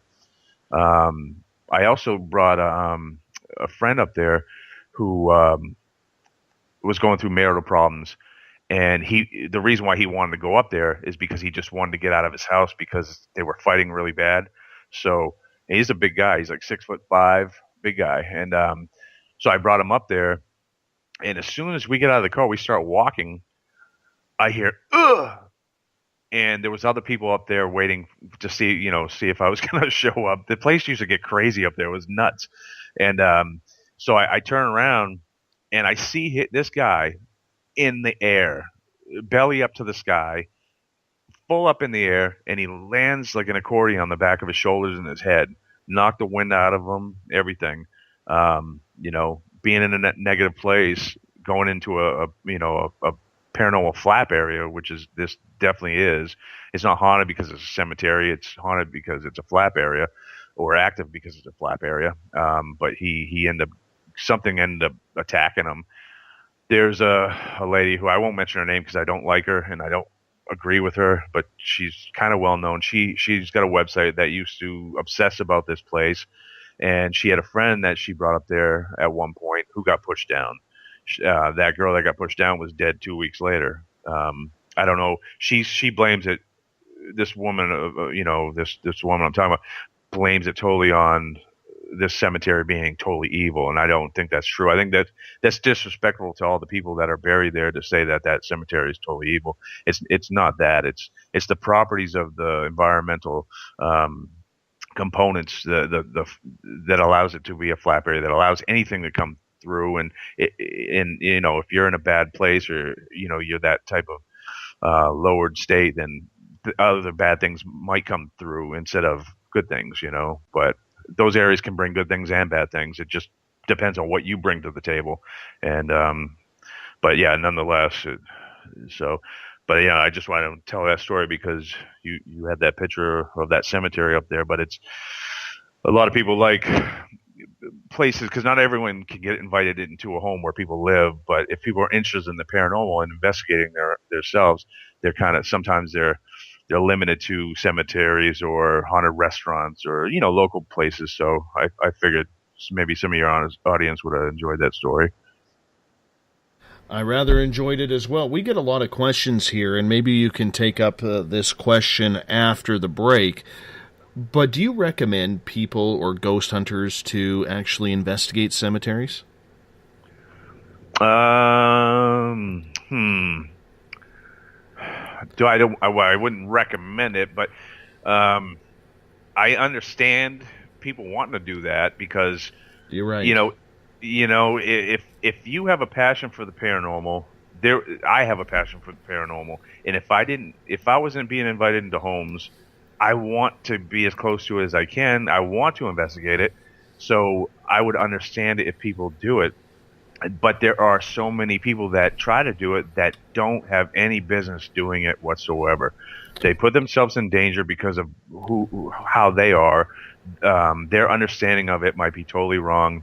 They might not be, kind of programmed for it. You know what? Let's hold it right there, and we'll bring that question up right after the break. Shane Sirois is our guest tonight. All things haunted, all things paranormal, as we have the run-up to Halloween night on Spaced Out Radio. God, I love the stories. Aren't they interesting? Shane's going to share a few more in hour number 3 as well. Think about your own haunted stories. Would you want them investigated? Would you want a book about them? Interesting to think about on a topic like this tonight. You're listening to Spaced Out Radio. I'm your host, Dave Scott. We'll be back right after this. We're getting strange on Saturday nights. Hi there, this is Dave Cruz, and each Saturday, starting at 9 p.m. Pacific, midnight Eastern, I will take you on a tour of the weird and obtuse on Spaced Out Saturdays, from aliens to Sasquatch and every tinfoil hat in between. We got you covered. Join us at spacedoutradio.com for Spaced Out Saturdays. See you there. Not ready for bed on Saturday night? Right after Spaced Out Saturdays, hop on over to S4 with Corey Ruiz and me, Eric Cooper from Forest Moon Paranormal. With S4, there are no limits to what we try and uncover. From government conspiracies to helping clean up the paranormal, no topic is safe on S4. We get to the heart of the matter, of the subjects you want to learn more about. So tune in on S4 starting at midnight Pacific, 3 a.m. Eastern, only on spacedoutradio.com. Have you had an experience you can't explain? Would you like someone you can trust to look into it? We have just the place. The SOR Sightlines Report is the place for you to find answers. Whether it's Bigfoot, UFOs, Dogman, ghosts, aliens, or anything strange, the Sightlines Report will get you connected with one of our expert researchers to find out what's going on. All of your personal information is kept 100% confidential. The SOR Sightlines Report, a place for you to find the answers you need. Only at spacedoutradio.com. Hi there. I'm Butch Witkowski, lead investigator with U4Cop. On the final Monday of every month, you can listen to me and host Dave Scott on Spaced Out Radio's Strange Days. We're going to get to the heart of the matter when it comes to what's happening out there. People are seeing and experiencing things from ET contact to Bigfoot, and I want to hear about it. Your experiences are what we investigators need to help solve these unknown mysteries.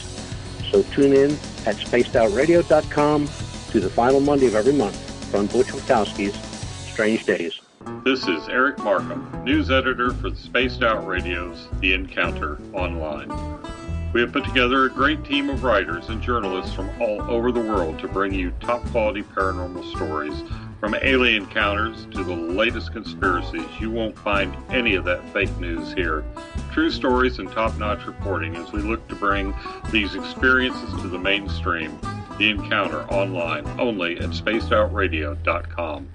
Do you want to know the truth? Do UFOs exist? Are aliens real? Are the governments hiding the biggest secret in history? We're UFO seekers, and we're on a hunt for the truth. Subscribe to our YouTube channel and follow along with us as we journey across the United States, visiting UFO hotspots and alien hotspots, trying to document the UFO phenomenon. Catch us on Spaced Out Radio every third Monday of the month as we discuss Area 51, UFOs, and more. And also, don't forget to subscribe to us on YouTube. Patrolling the Pacific Northwest, we are always on the lookout for the strange and unassuming stories that real people are experiencing. Hi, I'm Vincent Zunza from Pacific North Weird. Me and Alexandra Sullivan have teamed to bring to you those odd stories that never seem to make it into the mainstream.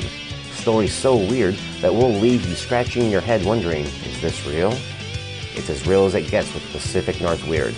You can watch our videos right here at spacedoutradio.com. Become more intimate and interactive with Spaced Out Radio. Join our Space Travelers Club with your new membership. For $5 a month, we'll provide you with special access to the website, monthly prize draws from books to psychic readings, along with monthly newsletter, private interviews, and more. Sign up today to be part of Spaced Out Radio's experience.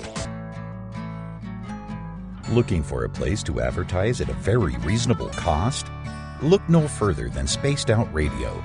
SpacedOutRadio.com has an advertising tab that you can click to check out our daily, weekly, and monthly packages to play on the radio, or our website including social media.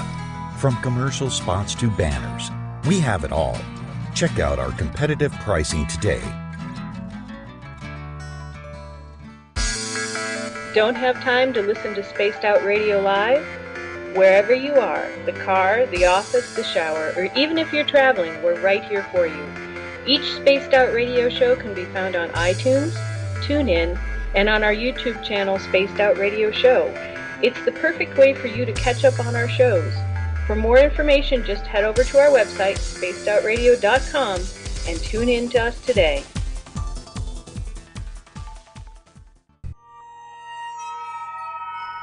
You hear footsteps in the empty room above you. A rocking chair begins rocking by itself. Don't be afraid of the things that go bump in the night. Reach for Spirit Storybox, the iPhone app the Huffington Post UK called the only ghost hunting app you will ever need. Spirit Storybox. The spirits are telling their stories. Are you listening? Strange creatures lurking in the night, the sounds of wood knocking in the forest, odd happenings right out of a fictional world. These are the reports I love. Hi there, this is author Ronald Murphy, and I would love it if you join me and Spaced Out Radio host Dave Scott the second Wednesday of every month on our journey into the unknown land of cryptozoology at spacedoutradio.com. From Mothman to Frogman and everything in between. Hey, they don't call me the crypto guru for nothing. It's Cosmic Sundays with me, Elizabeth Anglin, in Cosmic Passport. Let me take you down a 3-hour spiritual journey where we will get into everything from ET contact to Psychic Sundays. It's a journey of listening and learning together with some of the best professionals in their fields. You can tune in to Cosmic Passport at spacedoutradio.com every Sunday, starting at 9 p.m. Pacific, midnight Eastern.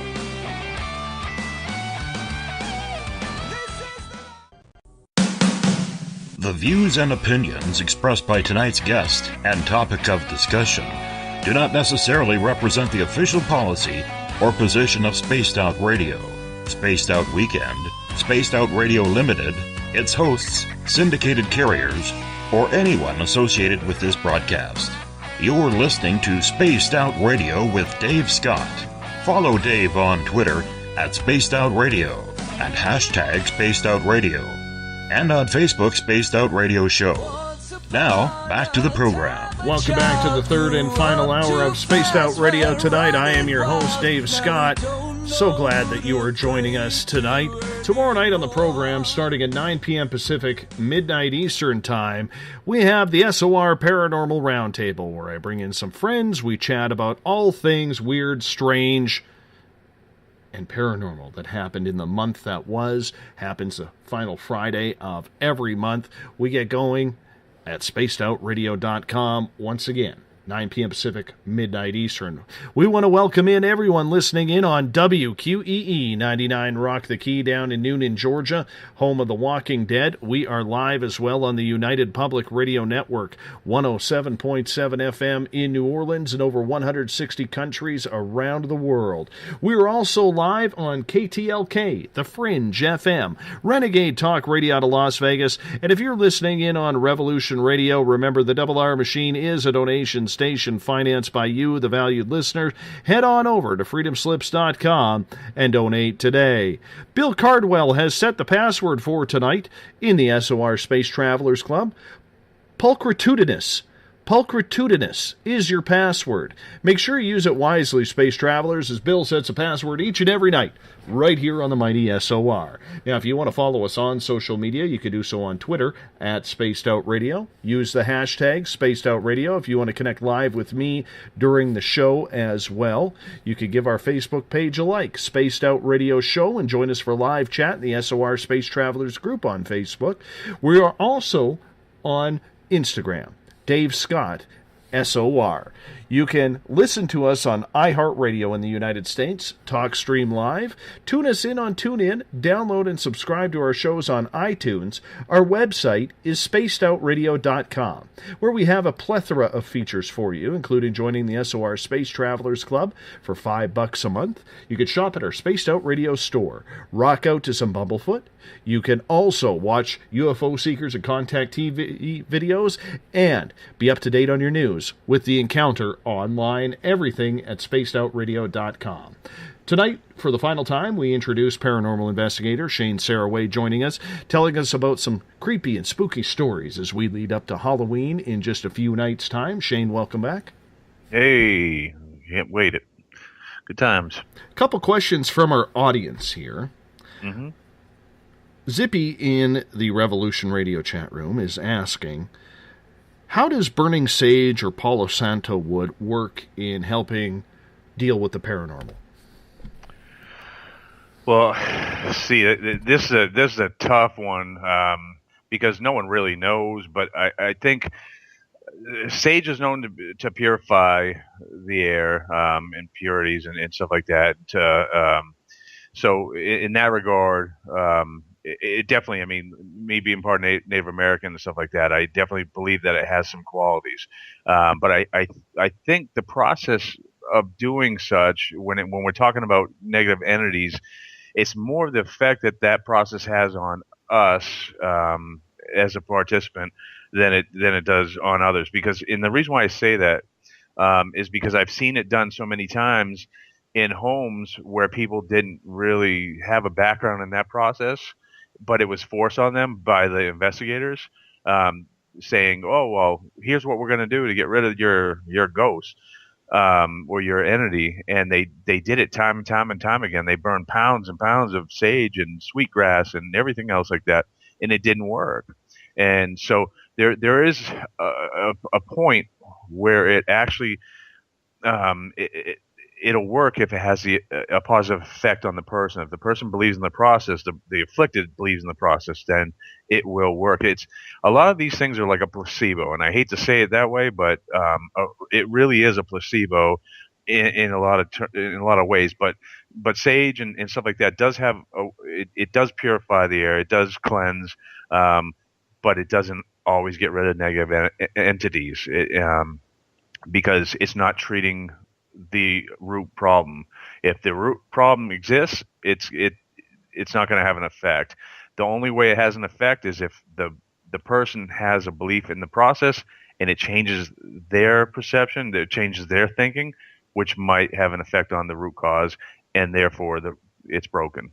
So I do I do know that there's a purification there with sage and other things, but it doesn't always get rid of the entity, and it's not the reason for getting rid of the entity. It's the effect that it has on the individual more so.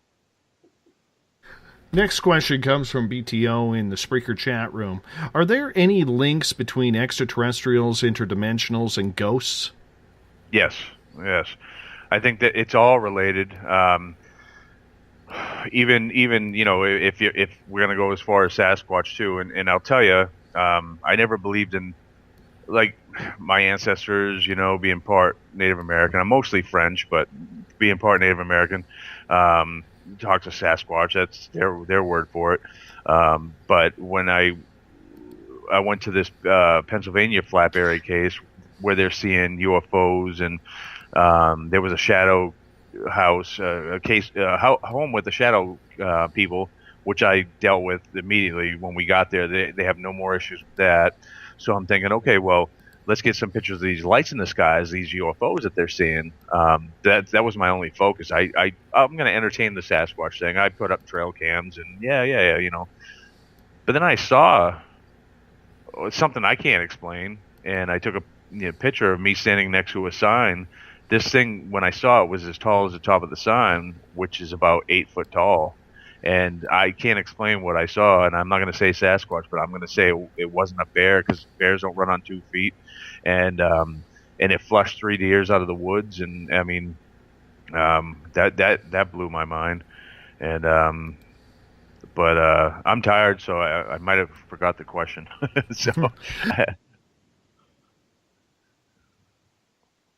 Oh, you there?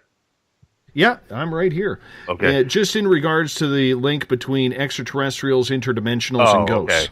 Okay. Yeah. So we're finding, what I can say for sure is these flap areas that we're investigating have all kinds of. Now we got one in Pennsylvania, one in Connecticut. There's a couple here in New Hampshire that I know of that I've been investigating for a long period of time. There's obviously one in Massachusetts, one famous one, Bridgewater Triangle. But there seems to be all kinds of things happening. People are seeing their puck wedgies, all kinds of things, So I think for that reason that they all have to be connected. I mean, the parasitic entities, or people call demons, or poltergeists, or archons, or whatever. They're just because we can't see them doesn't mean they're a ghost of a dead person, because we can only see a small portion of light. There's a light spectrum, and we can only see a small amount of that. So there could be things operating outside of our light spectrum frequencies that we can't see. And my buddy Paulino likes to talk about, he tussled with a few of them in 1970 whatever, in the very popular Bridgeport case that he did in Connecticut, where he was trying to protect this young girl, and they came in and they were trying to get at the girl, and he was covering her, protecting her into a corner, and he wrestled with them, and he said they had bone structure. He could feel they were solid.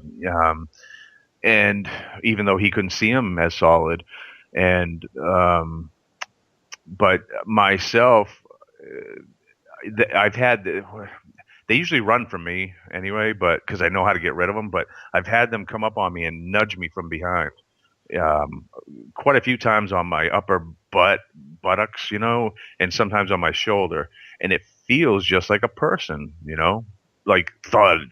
It doesn't feel any different, and but we really believe that they're an actual life form, not so much ghosts of the dead. Well, that brings up an interesting story. A couple weeks ago, my buddy Bazooka Joe and I, we were going out to check our Sasquatch gifting site, and when we got out of the vehicle, he was immediately hit within a minute by something on the logging road, where all of a sudden he felt fine, and then he felt very heavy and sluggish as we were walking towards the path to go down to our gifting site, and then it went away, and then it came back, I had to ground him, in order to try and push it away. That didn't work. We had to do that a couple of times before he was feeling any better. And the funny part about it is he had never had that happen to him before. So it's amazing how there could be these tie-ins that here we are going into the middle of the forest where we have a gifting site and get hit by something paranormal at the same time. And you have to wonder if there is any sort to between that. Yeah, I mean, there definitely is. I mean, all these things are tied together. I think they're all a product of the same construct. I mean, there's no way to say for sure. I put down, a process to identify trends a long time ago when I started doing this work, and a lot of people are just out there getting evidence and getting cameras and doing that stuff. And I'll tell you, like, there was a previous question asking about should people, just do I recommend investigating cemeteries? But what I recommend is focus on the mechanics, focus on the understanding of the paranormal over getting evidence. And because you could do that all day long. We're going to learn better how to get evidence when we further our understanding of the mechanics. So there's no great evidence out there. There's some stuff that's pretty cool, pretty compelling, but nothing solid. Like you could fake anything. There's EVPs that I got, there's videos that I got that I know are real, there's photos I got that are real, but there's nothing just so over the top. So I think investigators need to focus on their understanding of the mechanics more so. And at least that's what I've done, and I think it's allowed me to do a whole lot better in this field than if I just took pictures and EVPs and videos and set up shop like they do on TV. Don't use TV as a template as to how to ghost hunt. And I don't even like that terminology, ghost hunt, but to do this research, really go at it with a scientific mind. You can be spiritual too, but even the spiritual has a scientific equation. So if everything can be explained that way, everything is contrived of components in an equation. So we need to understand that. And if when we tell ourselves that, oh, it happens because of this, when we lack better understanding, or we don't have a good understanding, or we lack better explanations, and we say, well, your home's recording events of the past. Well, there's no evidence of that. Do you know how much chemicals it would take for your home to actually record an event and play it over and over and over, year after year after year? It can't happen. It just cannot happen. So people these investigators will throw explanations to tell their clients because they lack a better understanding or a better explanation. And I don't want to do that when I deal with people. I want to actually have something solid. So I'm looking at all directions. So I know I sidetracked again, but it kind of ties in. But we focus on the mechanics of everything and less on the evidence. Evidence is great, but we'll get better evidence when we understand things better. Let's get to BTO's follow-up question. He is asking, would you consider ghosts and shadow people and other entities to reside in the lower fourth dimension or density since they are not easily visible? Do I consider that? No. Well, I think... I mean, there's no way to say anything for sure. So, I mean, that could be just... that could be a theory, but what I do believe is that the negative entities are multiversal. I do believe I've encountered the same one in different cases in different states. I've had recordings of these entities saying, we set up recording audio devices and stuff, and they're like, they'll say like, oh, expletive, Shane's here, and it's the same voice that I got from a different location, in a different state. So I think these things are these parasites are multiversal. I think they can come and go. I don't think just like that may be the way Sasquatch is coming and going. I mean, because I saw something I can't explain. My friend Paulino, who I know would never lie to me, saw one months later after mine in Pennsylvania, the same location, and I could see his reaction on his face when we met up in the morning for breakfast, and we are in different sites on that property, and we met up in the morning for breakfast, and he came up from downstairs, and he just, I could tell by the look on his face, and I've known him forever, and he was blown away by what he saw, and I know what I saw, and I never expected to see this, but these things, where do they go? How can we, I've been in the woods my whole life, and so I mean, I just think that same thing, and it just so happens we're starting to find that in these areas where Sasquatch are prominent, so aren't UFO sightings, so aren't haunted houses. So everything has to tie into something, and I think we get into the multiverse theory. I really think that's the direction that seems to make the most sense.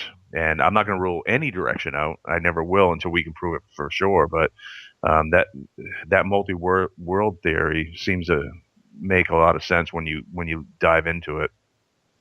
Heather has a question. She is asking, is there a good way to get rid of nasty ghosts, demons, or entities? Some are very stubborn. Yes. The best way is you just start here. And a lot of people will say, oh, yeah, I've already tried that. But they really didn't try that. And if they did try this, it will work. And you have to be, it has to be sustained. You have to maintain it. And it has to be believed. But ultimately, nasty, negative entities, you cannot think about. You have to shut them off from your internal dialogue. Cannot think about them. You also have to believe, and you have to know that you are in absolute control of their ability to stick around, and it's not the other way around. They are not in control of you. You are in control of them. So if you shut them off from attention, fear, and negativity, they cannot exist. They might try harder to stimulate that after a while, but usually after a week or two, they just go poof, gone. So ignore them to all ends. Change your thinking. Do not think about them. Think about positive things. Do positive things. Do things that distract your regular mind, your regular routine. Do things that way, and but don't give them attention. Try to be more positive, and do not fear them. Do not fear them, because they need that ultimately more than anything.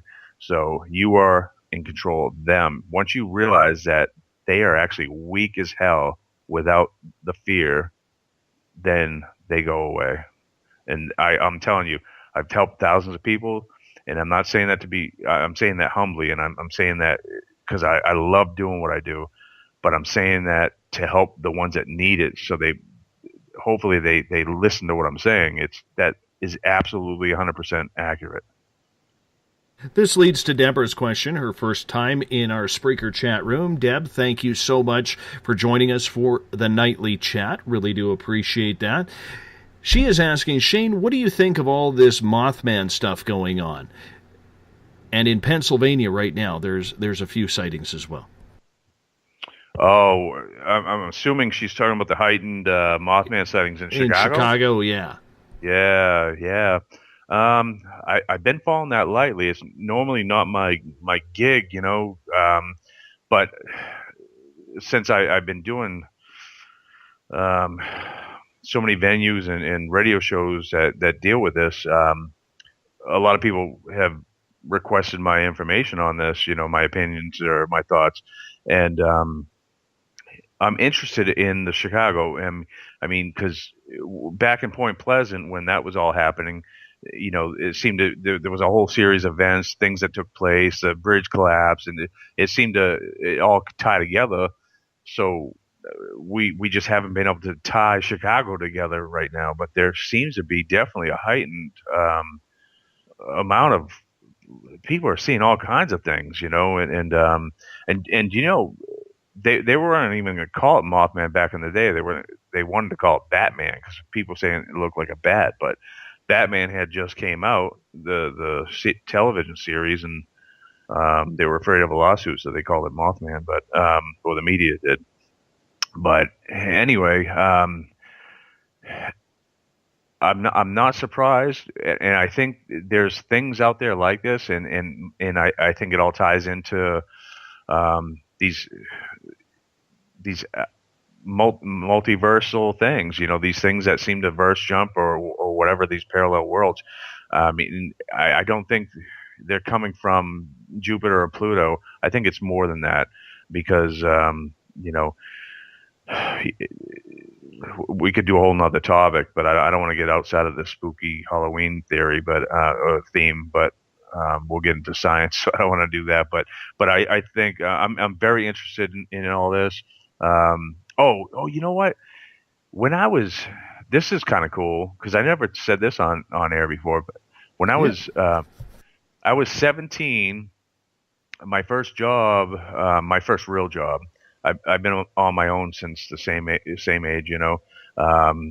but I got a job at a heating oil company, and the owner of the company, who in New Hampshire is like, they're the number one heating oil company around, and he took me under his wing, treated me like a son, and I was giving orders by the time I was 18, and so he was really cool. But anyways, I would keep the office open on the weekends, just myself.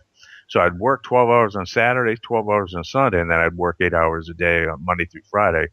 But one weekend I was in there, and this old lady came walking in, and she was older, but she was no walker or nothing like that. And she goes, I want to tell you a story. And I said, okay. I said, do you need some water? Because it was hot outside. She goes, yeah. I said, are you hungry? And she said, yeah. I said, I got an extra sandwich. Do you want it? She said, yeah. So I set her all up. She goes, I was on the road for 30 years. And she goes, there is something, and she called it like, her word for it was like the devil fox or something like that. She said it was a winged creature that flew through the air, and she used to live in homeless communities, throughout, like Virginia, Ohio, the same area as the Mothman. And this is well before the Mothman Prophecy movie came out and all this other stuff. But she said we used to see this thing. It had red eyes and it used to fly around, and it used to come down on us, and it was really scary, and it would talk to us sometimes. Sometimes we didn't understand it, and she was going on and on and on and on. So I listened to her, and she was so sweet, and I went up to use the bathroom, and I came down, and she was gone. I don't know where she went, but she was gone, and I know she didn't walk that fast, but she wasn't a ghost, I mean, or nothing like that, but it was funny because she was describing the Mothman, and it was so weird because she had told me she was homeless in the area of the Point Pleasant, Ohio, Virginia, or that area anyway. And but I just, once that movie came out, that's the first time I heard of the Mothman. Even though I was into the paranormal stuff my whole life, I had never heard of the Mothman up until that movie came out, and it was just like, wow, ding, ding, ding, I wonder what because I thought I just met a crazy lady. That's all, she was sweet, but she's nuts. But even though I kept an open mind, but pretty cool. So you got to wonder. Let me ask you this. Do you have a favorite story that you love to share that is just out of this world that you still can't explain?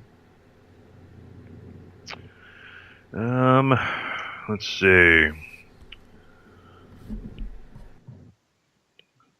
I do have one, and there's no way we'd have time for it.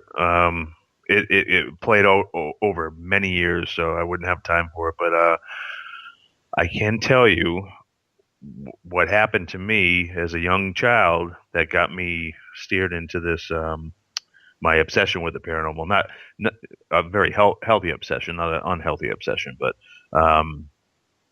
when I was younger, and it does play into some of the other dysfunctional crap I told you guys about earlier with all the other families that got attacked by parasitic entities. But when I was younger, I've never told the story either on any other show, not even on the shows that I do regularly. So this is the first time. And I seem to tell first-time stories with Dave Scott more than any other Well, time. we suck that out of people. we get those, never heard before stories on here. So, but here, so all right, all right. So when I was younger, and I have recollection right from when I was in a baby crib, I can remember stuff. But from the ages of 3 and 5, we lived in a home in Massachusetts, and there was activity there. My mother would see this man.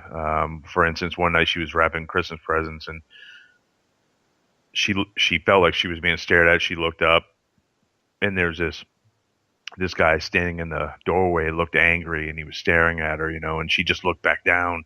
But she said he looked just like a real person, and she went back to wrapping presents and whatnot. Well, this all came out later, like when I was older, we talked about this because I had recollections of what I experienced while I was there.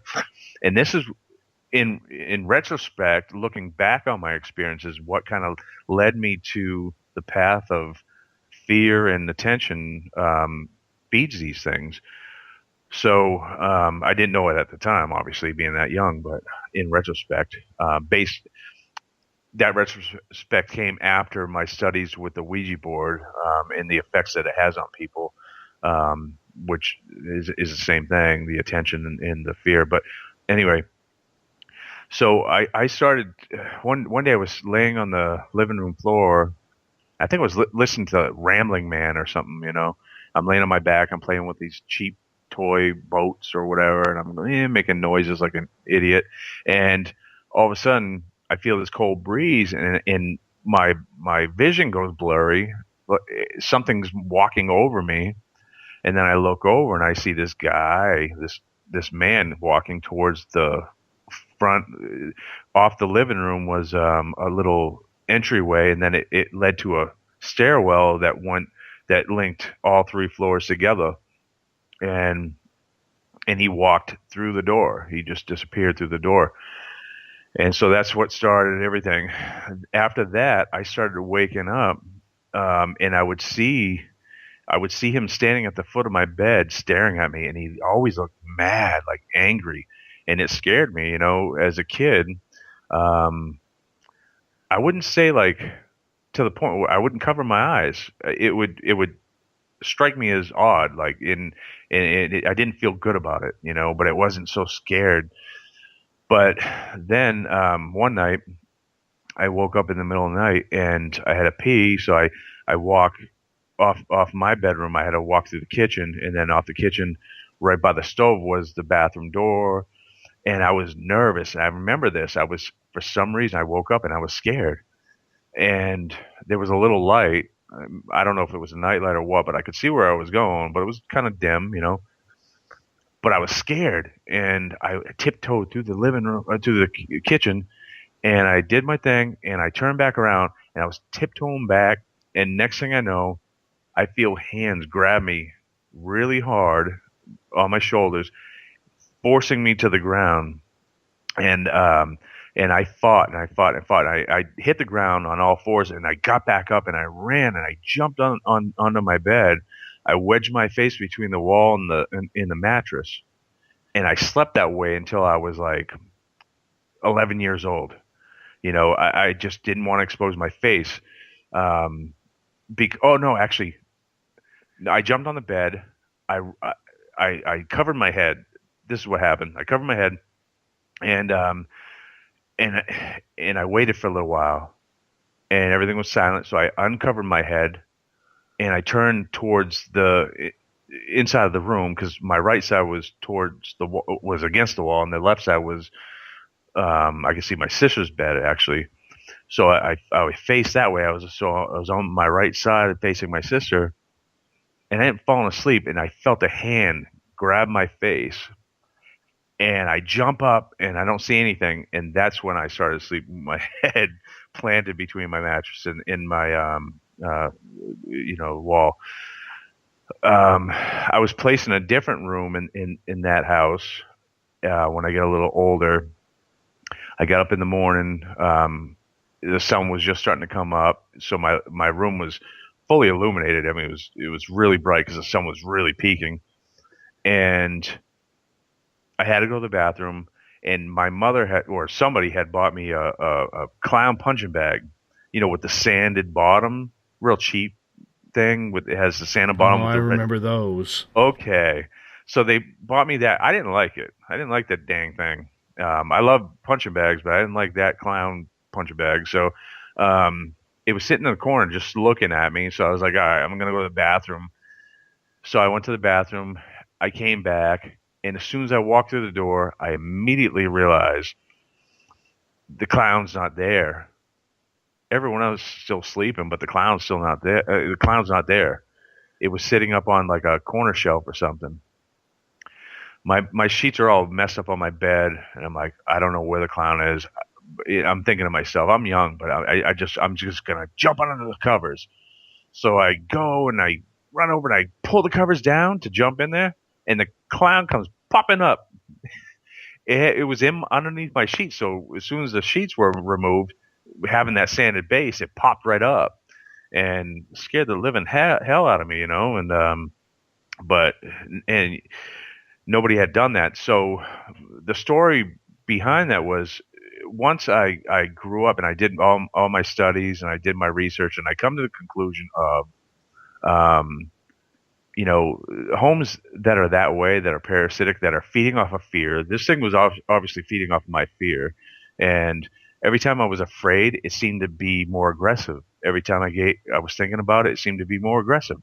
So I didn't know that back then, being young, but now that I'm older and I'm starting to connect the dots, what about what happened to me when I was younger? And then it dawned on me. My older sister, my mother was married to a airborne ranger. He was a drill sergeant. And I would never speak ill of a service person. This guy doesn't deserve anything less. He was a jerk. He was sexually molesting my oldest sister, and so there was something horrible going on in my home, which I think stimulated this negative attack on me or whoever. Like there was more than me that was experiencing it, but this guy did horrible things. He used to lock us in the living room with his buddies, and he would smoke, pot, which to some people is not a big deal, but I was only a little kid. It made me throw up, and made my mother throw up. He wouldn't let us leave the room, and so it caused issues between them. They would fight. One time they were fighting about this, and the TV imploded. Big floor model TV imploded. They slid it out into the hallway, which ended up flying down the flight of stairs by itself when they fought again. I mean, so once I started to, in my early teens, kind of research why the Ouija board kind of works, and for some people, and it does, and I started realizing that it works for people that, for kids that seem to come from dysfunctional homes, or kids that are more negative, and once they start obsessing about it, they become more negative, and it gets more stronger, and then they start being attacked. And then I started thinking about my childhood, and it started to make sense to me. I mean, it really did. But that's eerie, man. That's eerie. And anything with a clown, let's just face it, that's scary. Yeah, because you want to punch him, so it's a good thing to make a punching bad clown, like, right? I realize that. But the way people are taking these damn clowns and garden gnomes and all this crap to extreme, you just never know what's going to come popping out at you. Yeah. I had an incident a few months ago where I was lying in bed, and I had just started to doze off, Shane, and I've never had this happen before in my life, where all of a sudden I felt the blanket pick up and my ankle get grabbed. And it was so gentle. And I remember kind of saying out loud, I said, "Hey, do you mind? I'm sleeping right now." And everything just kind of disappeared, because I don't think we have a lot of negative entities in the old haunted SOR headquarters here. But it was just weird how, it doesn't matter where you are or what time it is, you could have these strange occurrences that just absolutely play with your mind, isn't it? Oh, yeah, absolutely. And, you know what? You just sparked another story that was really cool, if we have time. Do we have time? Absolutely. We got about 20 or about 18 minutes. Okay. I was contacted by somebody in Rhode Island maybe 4 years ago. Now, I was contacted by the daughter of the afflicted. The daughter was 51 years old. The mother was older, in her 70s or whatever, and both very successful people, very, very successful. One actually was the editor for a very, very, very popular rock magazine, and the mother successful herself. But anyways, very, very intelligent, both of them. Feet on the ground type of people. So the mother was being savagely attacked at night. She would wake up, or she would lay in bed, even before she fell asleep, or whether she woke up in the middle of the night or before she fell in bed, or she was just trying to watch TV in bed, she would get grabbed by the ankles and ripped to the bottom of the bed. Sometimes the sheets would fly up over her, but a lot of times she would feel these things grabbing her by the ankles, all of which she could feel this happening, but she could also feel and hear something, another one next to her. Like, so there was like two of them in the room at all times. And so this is happening. Next thing you know, she's being sexually assaulted.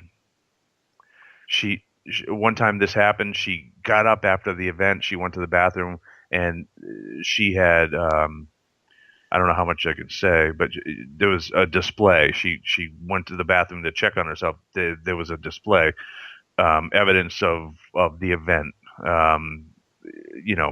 and so she, this happened time and time again, and so her daughter she asked her daughter to spend the night with her. Her daughter stays the night. Her daughter lays next to her, wraps her leg up over her mother's legs, so she knows that her mother's not going to go anywhere. If she does, she can feel her. And she said, "Shane, I felt something, so I looked at the foot of the bed." She goes, "I saw a head forming under the sheets, and it was rising up, sliding up closer and closer towards us." She goes, "I jumped out of bed, I ripped the sheets off, and nothing happened after that." But she goes, "I clearly saw like somebody, a big person, sliding up under the sheets, coming at us." And I know, based on interviewing both of them, that neither one of those were lying. They believed everything they were saying. And so this was happening. She was being raped on a continual basis, but also being ripped to the foot of her bed. So they tried getting help from, again, other famous people. They had one group that went there that everyone would know, and they said one group was they were the sweetest people. They said they were so nice. They put their head with the grandma, the older lady, the one that was being attacked and raped. The main guy put his head forehead to forehead with her and prayed with her, and they prayed together. And she goes, he was so nice and warm, and then she goes, but it didn't do nothing. she goes, it just kept happening, you know. She goes, but I had such a warm feeling when he was gone, when he was done, but then it just kept happening. I said, because they didn't address the real issue. And so I asked her, I said, so, you know, tell me a little about yourself, you know, tell me about your life, you know, any life issues. And so she's like, well, I've been caring for my husband. It was her, like, I don't know, she had several husbands, but it was her latest husband, who she wasn't married to for very long, and like 6 or 7 years. He had real bad diabetes, I think, and he was an amputee, and so he's in a wheelchair. So she had to care for him all the time. So she was always caring for him, dealing with him, and you know, doing things for him and stuff. And so she had something to occupy herself, because she's a very loving person. She really was. But once he passed away, she didn't have nowhere to put that energy anymore. And she missed that. She missed that she had no more kids at home. She expressed that was always an issue. Once her kids moved out of home, that empty nest, she struggled with that. And then once this guy was gone, once the guy was there, it kind of helped with that. Then once he was gone, now she's back to all this again. So she's struggling with this. So I said, but still, that doesn't answer certain questions. There's got to be more to that, because, you know, you have an emptiness, but what's bringing on the negative? So there's something more you're not telling me. And she goes, well, my father used to rape me when I was a child. Now, what he did was he would crawl into her room on all fours. He would go to the foot of her bed, grab her by the ankles, and pull her to the base of the bed, exactly like this entity was doing. And so she said, you know, and I said, well, that's exactly what the problem is. And she says, well, do you think it's my father? I'm like, no, I don't. I think it's a parasite acting like your father, because it knows how to push your buttons. So I went through the whole spiel, you know, you got to be more positive. Don't give it control. Don't give it power. Stop thinking about it. Stop fearing it. You're in control. Do the whole thing. There's more to it than that, but we're going to run out of time. Be more positive. Change your mindset. Find something to occupy yourself now that you don't have your late husband to occupy you. Do something that makes you feel good. Get you something to occupy you. And she goes, do I have to forgive my father? Because people said I had to do that. I said, no. You know what? I would never do that. And I know a lot of people will say stuff like that. You know, you have to forgive so you can move on. No, you don't have to forgive something like that.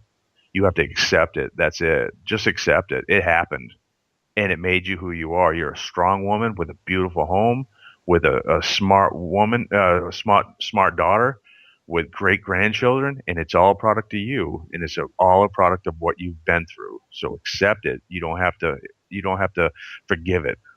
And so she did everything, and I check in with them like every year since, and they're doing great. Well, that's good to hear that they've been able to recover from that. Yeah. I mean, certain things, you know, but they're doing a great job, and I think a lot of the ways that people go about dealing with these things, the most popular ideas are just, you know, products of people not knowing enough about everything, and so they just throw these theories or these foundationless theories or techniques on things just so they don't look like they don't have answers. And it's okay to say that you don't know. There's things that I don't know, but I've tried and I've entertained everything. And so when I find something that does work, then I'll go in that direction. And so the techniques to helping the people that are afflicted by the parasitic entities that I've been employing seem to work every single time, and they haven't failed yet. And so I think it goes beyond these paranormal tactics. There's a participation that we offer. We're part of this, so we have to. We definitely have to acknowledge that, and we have to get to the root of the problem and figure out what we've done or what where we are emotionally that might have stimulated something. So I mean, it's really simple in my mind, but We got time probably for one more haunted story, if you could share with us. let's see. How about a Ouija board story? You know what? That works out well because Karen Dahlman will be here on Halloween night to have a live Ouija board session during the show. Oh, there you go. So many moons ago, there was a family, dysfunctional family too, by the way, who the younger teenagers in the home were dabbling with the use of a Ouija board, and they were obsessed with it. Basically, they became obsessed with it, and you'll see like a lot of people that get into trouble with Ouija boards. That's what happens. They get results that seem to stimulate them, and they really become more drawn to it. Their attention turns into an obsession to where they can't stop thinking about it. It's the first thing they want to do when they get home from work or from school or from wherever, and they just go right to it. And what then happens is you start seeing that person's personality change. They start becoming more withdrawn and more negative, more depressed looking. Their outlook on everything just starts to really suck, really. And this is exactly the purpose. This is what this thing wants. It wants to bring you down like that. So that's what's happening to this family, to these teenagers in this house. And so I get a phone call. I just so happen to be in town, and I actually went over on foot. I was so close to this location, and so I may have told the story, but I'll on your show. I don't know, but I'll tell it more in depth. I think last time we talked more about alien stuff, but so the family's sitting across the street waiting for me. I get to the house. I walk into the front door. I tell them, I gestured to them, I'm going to go in. I walk in the front door, and the way the house is structured, you walk into the foyer. There's a staircase that goes upstairs. Then all the rooms are linked downstairs, so you can do a complete circle throughout the house. So to the right, I walk into the dining room table, chairs tucked in, blah blah blah. I walk into the kitchen. I see the back doors open. Go to the back door. It's wide open against the wall. There was a fresh snow that day, maybe an inch or so on the ground. It was a dead end road. It used to be a rich person's home that it was converted into apartments. All the homes in the back of it used to be the servants, which is now like homes for people to live in, but it was a dead end because it used to belong to this mansion. So anyway, dead end road. The road is no tire tracks at all because nobody had come home from work yet. The parking lot behind this apartment building, it's all fresh snow, no tire tracks. But I see footprints coming from behind the horse barn, which used to be a horse barn, coming up onto this deck into the home. And so I turn around, I go through the kitchen into the living room. Nothing. Into the foyer, the entryway, nothing. Back into the dining room when, boom, I had just been there not even a minute ago or so, and all the dining room chairs are stacked up on top of the dining room table now. They were tucked in before. Now they're stacked up. I go back into the kitchen. I go to the back door. I go towards the back door. All the bar stools, there were bar stools in the dining room, in the kitchen, I should say. They were now all piled up, staggered on top of each other, or stacked on top of each other, in the middle of the kitchen. They had not been there, not even 20 seconds ago. So now I walk to the back door that's still wide open. Now I see footprints leading out of the house. I follow the footprints out of the house. The footprints started and stopped in the same spot, and there's nowhere for them to have gone. There was no tire tracks. There's nowhere for them to have gone for, multiple yards, hundreds of yards. The closest thing was a river, which was like 30 yards away, which coincidentally, what I find, rivers that bend at bend points of rivers seem to have the most activity, and it just so happened to be a bend right there. But this all happened with the use of a Ouija board, and after this, the girl in the home ended up being trapped. She got up in the morning. Something was happening in her room. She tried to get up, and her stereo system slid up against her bed, trapping her into her bed. Her bureau slid up against her bed. The boy in the other room, he got trapped in his bed by a desk and some other stuff. In another room, every single rock poster and everything flew off the wall, landed on the individual sleeping in that room. And 20 minutes later, after all that happened, a girl was murdered across the street, shot point blank in the eyeball, right in the face. It's almost like this house knew it was going to happen. Like, it was reacting to this negative event that was about to take place. Oh, wow. That's a little too close for comfort. Yeah, it was horrific, because I was there through the whole thing. Like, I was like right local right there, That must have shaken you up for a little while. Yeah, you don't like stuff like that to happen. No, absolutely not. We only got about 2 minutes left with you, Shane, and I want to say thank you so much for sharing some haunted stories with us tonight on Spaced Out Radio. Let us know what you're up to over the next little bit. What's your plans for Halloween? Plans for Halloween, we're going to decorate my home. We live on a private drive with a few other houses, and we're all in competition, but we're gonna we got animatronics and all kinds of stuff, so we're gonna make it all creepy. But I just did a lecture last night, and this year is, like, media wise, is really busy for me and usually very stressful, but I enjoy doing it. And the only other thing is I have another show to do Saturday night, and then I'm just gonna spend time with the family getting ready for our trick or treat, which is actually on Tuesday itself, on the 31st.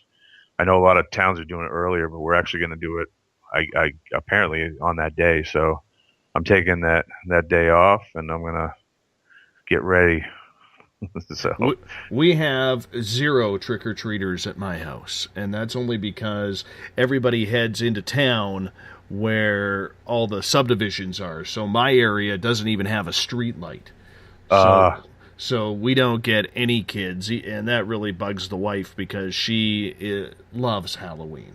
I'm a Christmas guy. She's a Halloween girl.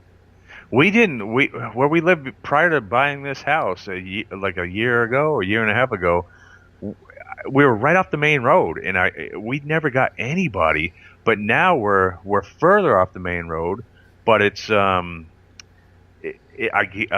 being told it's the go-to road in the town. People are more comfortable with this road, and they love it. Like, this is the go-to trick-or-treat road. And so last year was we had only been here for 2 or 3 months, and people were like, "Wow, you guys got the best display." And wait till this year, because I'm going to blow their minds. Well, hopefully you got lots of candy available for the kids. Yeah, we ran out last year, and I had a lot of candy last year, but now we have bags and bags and bags. It's going to be a lot of fun. We got all kinds of different features going on. We got like a creepy clown display. I got a 7-foot tall, like, animatronic clown. Other clowns. Very nice. Yep. Yeah, we got all kinds of stuff going on. It's going to be fun. Well, make sure you send us some photos. I'm going to have to get you to hold on there because I got to wrap this thing up. Mr. Bumblefoot is rocking in the background with Little Brother is watching. Bumblefoot is the official music of Space Out Radio, rocking us in and out of every single show. I want to say thank you to Shane Sirois for joining us for 3 hours of paranormal chatter tonight, as we are only 5 days away from Halloween. Tomorrow night on the program, it's the SOR Paranormal Roundtable. I'll bring in some friends. We'll talk about the paranormal month that was. I hope you all join us as well. I want to say thanks to Everett Thiemer for joining us right off the show from the Encounter Online, talking about the JFK files. Tomorrow night, I hope you join us as well. Might be an update on that, as well as Everett looks into the files a little bit deeper. I want to say thank you to my team for helping put this show together, but most of all, I want to thank all of you for listening in at home, in your vehicles, on Twitter at #SpacedOutRadio, and in the chat rooms.